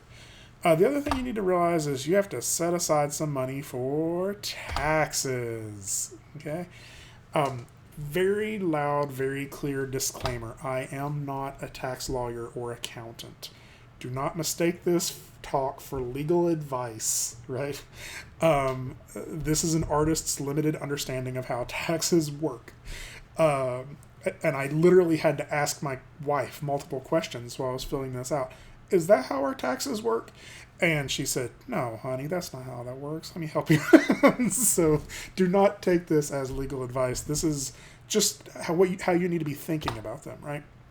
So a W-2 job, if you're working at, anywhere you're working where you get a W-2, it's about cash flow over the duration of the job. I get a deposit, then invoice at the end for short jobs, a payment schedule on milestones for jobs that take more than a couple of months. Yeah, so that is definitely, every project is probably going to have a different invoice process, and that's going to depend on you and the client sort of talking that out. So, okay, so taxes, W-2 jobs, if you're getting a W-2 at the end of the year when you file your taxes, and that's most jobs that you're probably working. If you're working at any retail stores, most places, what happens is your employer takes out money from your paycheck each time you get paid, and they pay your taxes with that money, and that's why you don't get all of it, right? You always see the deductions in there, right? And they're paying all of the things that you need to pay. So at the end of the year, if you paid too much, you get a return. If you didn't pay enough, you have to pay in. And the taxes for that are actually, doing your taxes are pretty easy, right? It's pretty easy to understand. The little thing tells you enough information, you put it into TurboTax or whatever it is you use, it tells you this is what you're getting as a return. Right? You're self-employed now. So if you're doing contract work, your boss is not taking your taxes out because you're your boss, right? You are your own boss. So you have to make plans on how to pay your taxes. So a lot of people do this differently. Some people just put money aside each paycheck. Some people pay their taxes quarterly. So they go to an accountant or whatever, figure out how much they owe in taxes every quarter. And that way it's not a giant lump sum that they owe at the end of the year. But the thing that you need to realize is all of that money you get from those invoices, no taxes have been taken out of that, right? And taxes have to be paid. So you need to work with somebody who can help you do this, right? I strongly suggest, unless you have another degree in accounting, that you get an accountant, right? Yeah, about a third. Roughly, the W-2 tax rate is somewhere between probably 10 to 12%, right? And the self-employed tax rate is about 15%, just to help out small businesses and all. But it's also, there's I'm not going to go down that rabbit hole. Have to balance this. Oh, it was good to see Allie. So I'm going to make an analogy here. This is not a direct connection here. Amazon, on paper, lost money for the first 14 years of being in business, right? That wasn't because they were doing it wrong. They were losing money intentionally, right? The way Amazon was doing this is they were making more and more and more money. They were just spending more and more and more money. So on paper, it looked like they were taking a loss. And honestly, I don't understand business enough to explain this in any more detail than that. But that is really what you're trying to do with your taxes. You're trying to look less successful than you actually are, right? And not in an illegal way, but like the if you just count how much money you made, right? Then you get taxed on all of that. So the thing you realize is you need to realize is you can write off business expenses to reduce how much of your income you're going to be taxed on, right? So I'll give you a rough idea of what I'm talking about. Let's say you made $10,000 from your freelance business last year, but you had expenses. Like you bought a $2,000 computer, you took a client out to dinner for $100, you spent $900 on software, you spent $1,000 on online classes. That's $3,000 worth of business expenses. Now, I wish what I could tell you is that you were only taxed on $7,000 and you could take all $3,000 of that off. You can't. You can take some percentage of that $3,000 and subtract it from the $10,000 you earned, right? And then whatever that new number is, that is what you're now taxed at, right? So let's say it's $9,000, whatever, right? 4K question mark? Not sure I understand the $4,000. Oh, wait. Oh, I can't do math, Josh. What did I say? I said 7, right? Anyway, was my math wrong? Should have that been 4,000? It is 4,000. Oh my goodness, it is 4,000. That's hilarious. No. Look at that math I messed up. Okay, this is why you need an accountant. Okay, cool. So the question you probably have is that you can take a percentage off of this to lower the number you're taxed on. I honestly don't know what percentage, right? Like, and it's because it's not an easy answer. Your software is deductible at a different rate than like your computer is and your education is, right? That's why you need a lawyer or not a lawyer, an accountant. You need somebody who knows how to do this, and they will give you really good advice, right? It may be that if you count your education expenses as schooling versus as training, you get to tax it differently, right? Or you get to a different deduction. So things you might not realize are deductible: stamps, travel expenses to conferences. Like if you're all graduated now, but if you go to ECGC and you do that on your own nickel, you're doing that to try to get more business, right? That is a travel expense. Your car mileage, right? Office space. I literally, my office is about 12% of the square footage of my house, so I can take off 12% of my mortgage. I don't take it off directly, a percentage of that. And the same would go with your rent. If you're using one of the second bedrooms in your apartment as your office, you can use that as a business expense. Hardware, save the receipts for any hardware. I've taken iPads off because you can use iPads to draw, right? Software expenses, definitely. Headphones, and any additional knowledge that you're buying, right? Every year I have to go through my humble bundles that I bought to see which one of them were animation related. Question you may not know: can we do this if we are working for a studio but are working from home? Not well.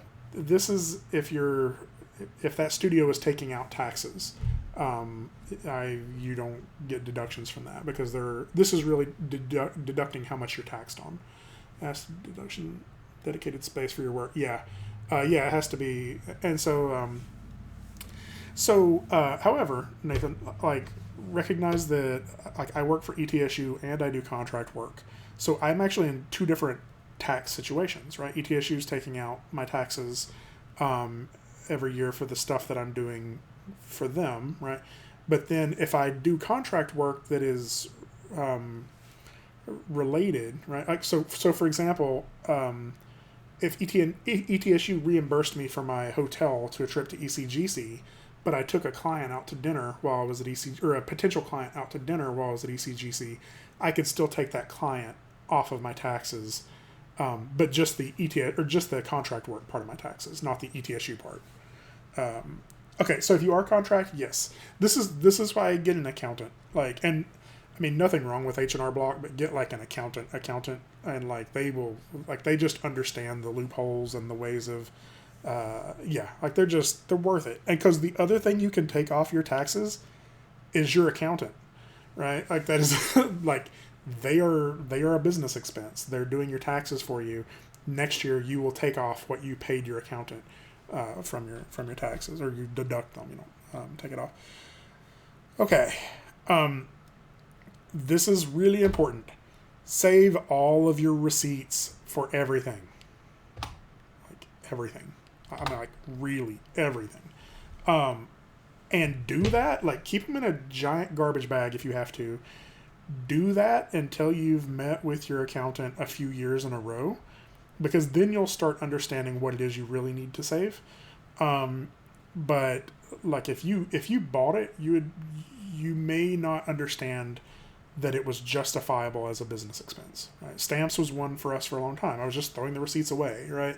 And they're like, no, you're just allowed to take so much off a year for stamps, right? Now, I'm not going to get too much into this, but I will quickly say that there are two different types of deductions. There's the standard deduction and the itemized deduction. And the itemized deduction is much more complicated, where you're adding up everything and it's different categories.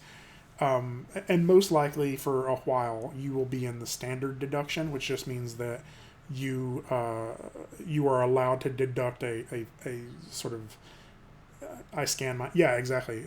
You got a phone now. Just take pictures of every one of them and send that to Evernote or something.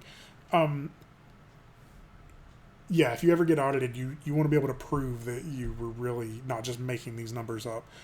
But yeah, itemized deduction versus a standard deduction is much different. So, and I don't even really understand the details of that, so I'm not going to get into it too much. So, something I will say, you need to take into consideration hardware and software. If you're an in-house contract, they'll provide everything for you. They'll give you your computer and all that. But companies usually expect you to own your own computer and software if you're a remote artist. So you also need to recognize they may be using an older software. So the important thing, do not use the student versions, just because there's a lot of reasons not to. I mean, obviously the Maya doesn't want you to use the student version. It's one of the reasons it's harder to get the student version, is because people do that.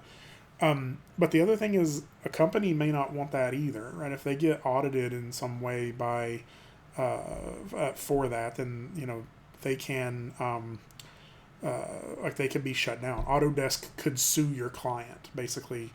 And you don't want that. So if you send them a file that was made in a student version, they're probably going to get pretty mad, right? For Maya, that's actually not too big of a deal, because you can get a freelance version of it for relatively cheap. I think it's about $200 a year if you're a freelancer. It's almost $300 a year. It also begs to ask the question: do you really need Adobe? Do you really need to buy the Creative Cloud? Like, Adobe has completely lost my loyalty, so I'm not going to make an argument for them anymore. I will say what you should do is do not hesitate to buy software that makes you more efficient. If you see a software package that is, or if you see like plugins that is going to allow you to work faster, buy them and take them off your taxes. Again, buy the computer you need, not the computer you want. Okay. We're in the home stretch here, y'all. This is my very last section here. This one gets a little sentimental on my part here. This is things I learned from my dad. Okay. So, just a little side note about my dad, or just to explain about my dad. He is not an animator. He is actually a mason, or he does masonry, right? And he's done this as a self-employed person all of his life, all of my life. And so I learned a lot more about contract work from him than, even though it's a completely different industry. And I do think that these are important notes that are good takeaways, that are good just practical takeaways that kind of cross a lot of different focuses, right? This is what my dad does. Like he does masonry, stonework, block work, brickwork. And he's actually recently retiring, but he's done this my whole life. And these are just things I learned by sort of watching him. So first, don't take jobs that aren't worth it to you, right? Don't take a job. Because your dad looks nice. He is nice. Don't take a job that isn't worth it to you. Yeah, I know. I thought I could get it done in 2 hours. My wife just walked in and gave me a look. She's like, really? You're still talking? Don't take jobs that aren't worth it to you. You're not going to be happy with it. And don't compromise yourself in that way, right? It's things are going to come up that you're going to get red flags. You're going to be like, I'm not going to make any money for this. See ya, sure. So don't take those. Bid high on the jobs you don't want, right? This is a trick that I learned from him that has worked out pretty well, right? My hourly rate is, like I said earlier, and is $50 an hour, and if I encounter a job that I'm like, that's just going to be really hard, I really don't want to work on that, but this client still wants a bid, then maybe I bid $70 an hour. I learned that from my dad because he said every time that he does that, he always gets that job for $70 for that rate. And sometimes $70 an hour makes that job worth it, right? I think it's also important to remember that money isn't the only way a job can be worth it, right? My dad literally has done jobs for cars before. He's done jobs for like combinations of pay and other things, and that was worth it to him, right?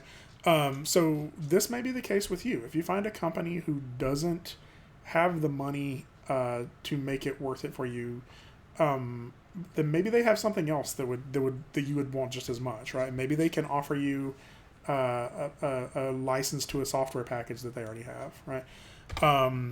Royalty, we already kind of talked about that. Like, that's sort of play that one, safely, but, maybe you get royalties on a project that you actually really believe is going to be successful.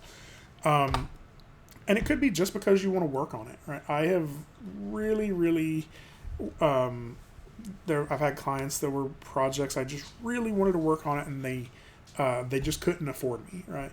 But I wanted to work on it, so I did it at a much lower rate for them. What I do want to emphasize is it's never exposure. Okay, you all are adults. You can expose yourself. So there's not a I wrote that joke down. But there's nothing that really good comes from that. Like that's what we've been talking about. You are completely capable of getting that exposure in other ways. So that's never a payment. So the other thing I learned from my dad, you are always on duty, right? I watched my dad bump into people at grocery stores, on the way to vacations. He's gone and done bids for jobs. Everywhere you are, you're always on duty. That's good and bad, right? I always say working from home is the same thing as living at work. So you have to learn to compartmentalize that, but you also have to always sort of be ready to strike, right? And I think the other thing is to just remember to watch for scams and deadbeats. They're going to come from places you might not expect, right? It's happened to all of us. There's a guy that I considered putting in this in this talk by name, but I'm not going to. Who still owes me $800, and he owes one of my friends $2,000. And seemed completely legit. That's going to happen. Keep your eye out for them. There's a lot of people who want to take advantage of people. Actually, Catherine, I'm really close here. I'll get yours at the end here, your question. And so One of the last things that I kind of learned from him is that you will have a better career if you always target making the customers happy, right? My dad used to come home from work, and he'd finished up a project, and he'd been working on it for weeks, and my mom would say, "Oh, how did they like it?" And he always said, we always kind of picked on about it. He would say they were tickled to death with it, right? And that is totally how you want your client feeling when it's over with. A happy client's a repeat client, right? And so you want to make them happy. I think it's also important to recognize clients don't always know what it is they want. So you have to be careful with that, and not do like unlimited revisions for everything. Working with them and recognizing that a client doesn't always know exactly what they're going for will make both of you happier. You're going to have bad clients, but that's one of the ways to work with that. It's also important to recognize that some customers will never be happy, and when that happens, you have to know when to cut your losses, right? You have to just be like, this project is not working out. Let's just go our separate ways. So, kind of at the last of this here, our last challenge here that I want to give you is to start this tomorrow. Work at least 4 hours doing stuff that builds your business, not your portfolio. Right? This could be you're looking up templates for your invoices. This could be you're researching. You're gathering up all of your receipts from the stuff you've bought this year, right? So just start thinking of your business if you're wanting to do contract. Okay, so final note. This is not a PS5. I mean, this picture is of a PS5, but being a contract worker, being a freelancer is not this limited. There is enough success to go around for everybody. So I say that because this is beneficial to you all, right? If one of you are successful, you're going to help out other people, and I don't want you to look at the room of people who are here now and say, those people are my enemy, right? Those are the people I have to beat out for the job. That's not how to look at this. This is going to work better if you sort of share the wealth, right? If one of you gets too much work, pass it off to somebody else. Or recommend somebody else, and in the future that will come back to you. I'm not necessarily like saying karma. I'm saying it just will. People will see you as a positive person. They'll want to be more around you, and it's just a good way to kind of live your life. And I strongly encourage that when you go forth, you kind of do it in that way. So I'm only an hour and a half over where I planned on being at this point. But this is where I'm going to open it up to sort of the last batch of questions. Catherine, I'll tell you what I'm going to do. Let me switch back over to my face here, and then we'll just chat it out. So Catherine said, I have another question. If you want to work for royalties, how do you verify that they are getting the royalties promised to you? You don't. That's why I'm saying be careful of it. And I would say if you get the option for pay or royalties, do pay first, right? Because you don't know for sure that project is going to finish. You don't know for sure that they're going to pay you. And so I think that's more of a, as you're chiseling away at the list, that is the lower end of the preferred options, right? But I recognize that some projects are just exciting projects, and you may want to be part of it, and that is at least better than saying, I'll work for you for free, right? I think trying to... that is one of my concerns with some of the royalty situations, is will they pay you if they get it published? Like, do you have something do you have some contract that you could... that is legally binding? And then I think the other part of that is, do you even know that they're going... You can't get royalties on nothing, right? Do you even know that they're going to finish the project? So that is a great question. So. And it costs a lawyer. It costs you all these lawyer fees to even pursue it. Yeah, my wife pointed out like it will cost lawyer fees. I think she's less of a fan of the idea of the royalties, and in all honesty, I am too. But I recognize that. You ain't gonna work for royalties. Yeah, I'm not working for royalties. But if you're trying to get that 2 years experience, I understand why people would kind of mix it up with a little bit of that. I definitely would go for try to talk them into paying you too, right? This is what I would say on that. Ben says, "Hey Greg, from your experience, does freelance work count for the same amount of experience as full-time work? I.e., if a company is wanting 2 years experience, does 2 years of steady freelance contract work cover all or some of that?" Yeah, I think that 2 years experience is 2 years is about the amount of time it probably takes to finish working on a project, right? And I think that one of the ways that you could 2 years is just they just picked a number out of a hat, right? I think that if you're doing contract work, I think the real selling point is the number of projects you completed, the caliber of projects you completed, right? If you worked 1 year on as a contract worker for an incredible project, they're not going to be like, but you only worked 12 months on that. Like they're going to be impressed that you have that experience on that project. So I would say that, like, again, that 2 years is that's a fudge that they're putting in there. Like, really, that's them saying, tell us why we can trust you. And your answer for that should be, I had this client, this client, this client, and this client, and these are the things that we did. Maybe I'm part of 2 shipped indie projects. And I think that that's where you sort of build that clout a little bit more to make your portfolio stand out. Does that answer the question?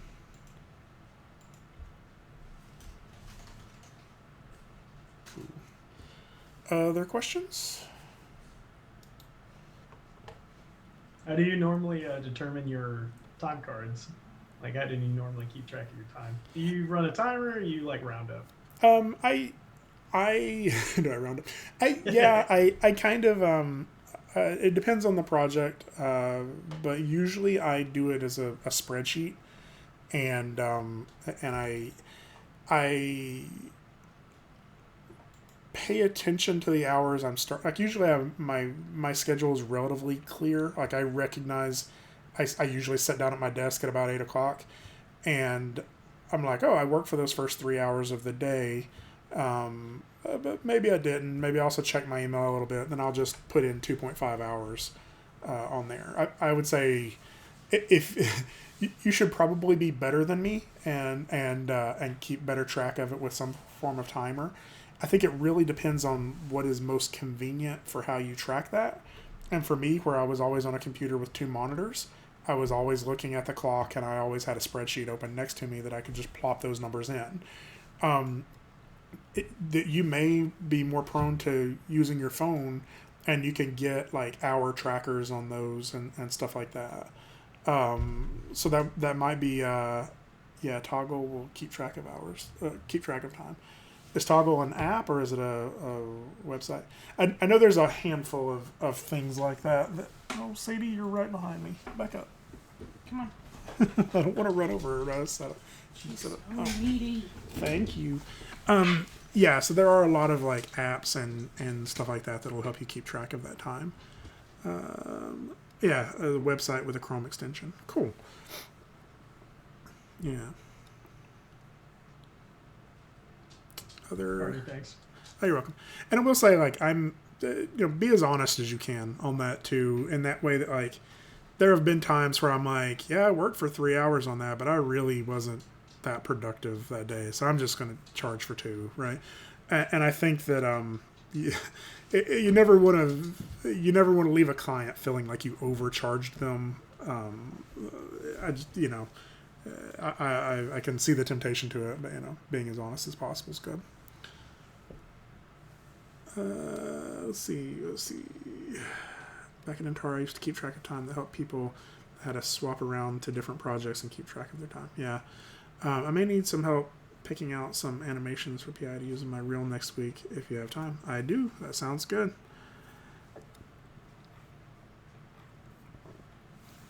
Other questions? Comments? Is there anything that... so I don't know what people were expecting when they came into this. Does this feel like it answered the questions you all had about this? Or is there anything you feel like I kind of left out that we could circle back to? Maybe even at another talk sometime? The tax information was helpful. Yeah. Absolutely, much appreciated. There was a lot of good info to digest. Yeah, I really thought I could do this in like 2.5 hours. I'm sorry. Yeah, mostly contract and some of the tax stuff. How often do you make a new animation reel? Oh, that's a good question. I do it probably about every 2 years. But that usually is like, it's a big edit at that point. And I usually do it like every time I've finished a couple of new projects. So I'm due one pretty soon here, and I'll probably put that together maybe over this break. I don't know. The length of time really depends on the amount of experience. So for entry level, I would say, keep it around a minute, but have other pieces sort of hanging out in the wings in case they ask about it. Like, even if it wasn't your best piece, if they were like, oh, do you have anything else of like creature animation? You can pull this out and be like, yeah, I've done a little bit of it. This isn't my most polished piece, but you still have some stuff you can talk about. But you really want your best pieces. And usually we advise for people graduating to keep it under a minute. Mine's probably about 2 minutes, 2.5 minutes, something like that. But I've been doing it for a while too. So what's the best way to get a hold of you for further questions? Do you have... Probably email, but I'm also open to text. So we can always just set up a chat sometime if you have a lot of questions, Jesse. So, and I think you have my email address, but if not, you probably have my number. Just text me and I can get it to you. Thank you so much for this talk. It was super informative. You're welcome. I'm still having to wait on NDA to grab a bunch of those pieces I really want to put into my demo reel. Dustin, I'll be honest, I would just be like, screw y'all, I'm putting in my demo reel and then just don't make it public. I feel like it's, because I know that was one of the sort of royalty projects too. I feel like I think what I would do is I would put it on a password protected Vimeo. I don't think you're breaking any major issues there. Just don't post it publicly. But that's in your specific case, I think. You're welcome, Catherine. It was good seeing you again. Yeah, put it in Google Drive with a locked link. I feel like most people understand that. And I think not allowing somebody to use work that they created for your project for like 4 years is like, that's just unreasonable to the point. The concept artist had a giant squid interview with me that was password protected on her website. Yeah. So, I mean, I've seen that a lot. I've had a lot of friends who have done that. And I think definitely yours is a case where I think it is justified. So, just be careful with how you share it, right? So, thank you so much for doing this, me and Greg. Super insightful. Talk to you soon. You too, Hayden. It was good seeing y'all again too. There's a lot of names. Sadie's really happy that Amanda's home.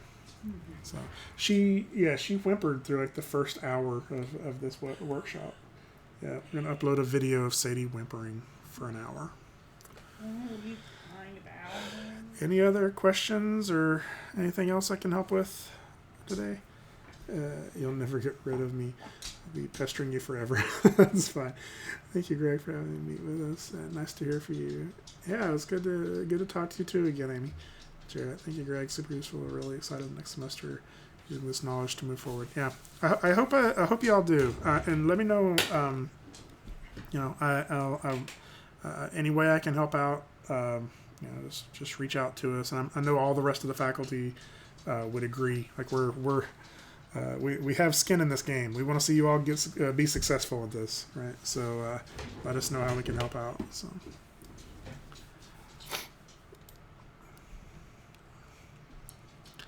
All right, y'all.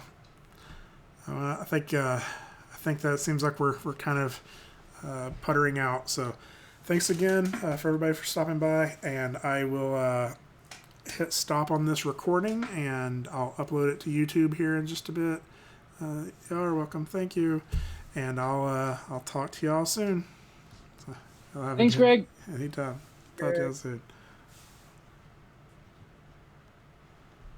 Let's see.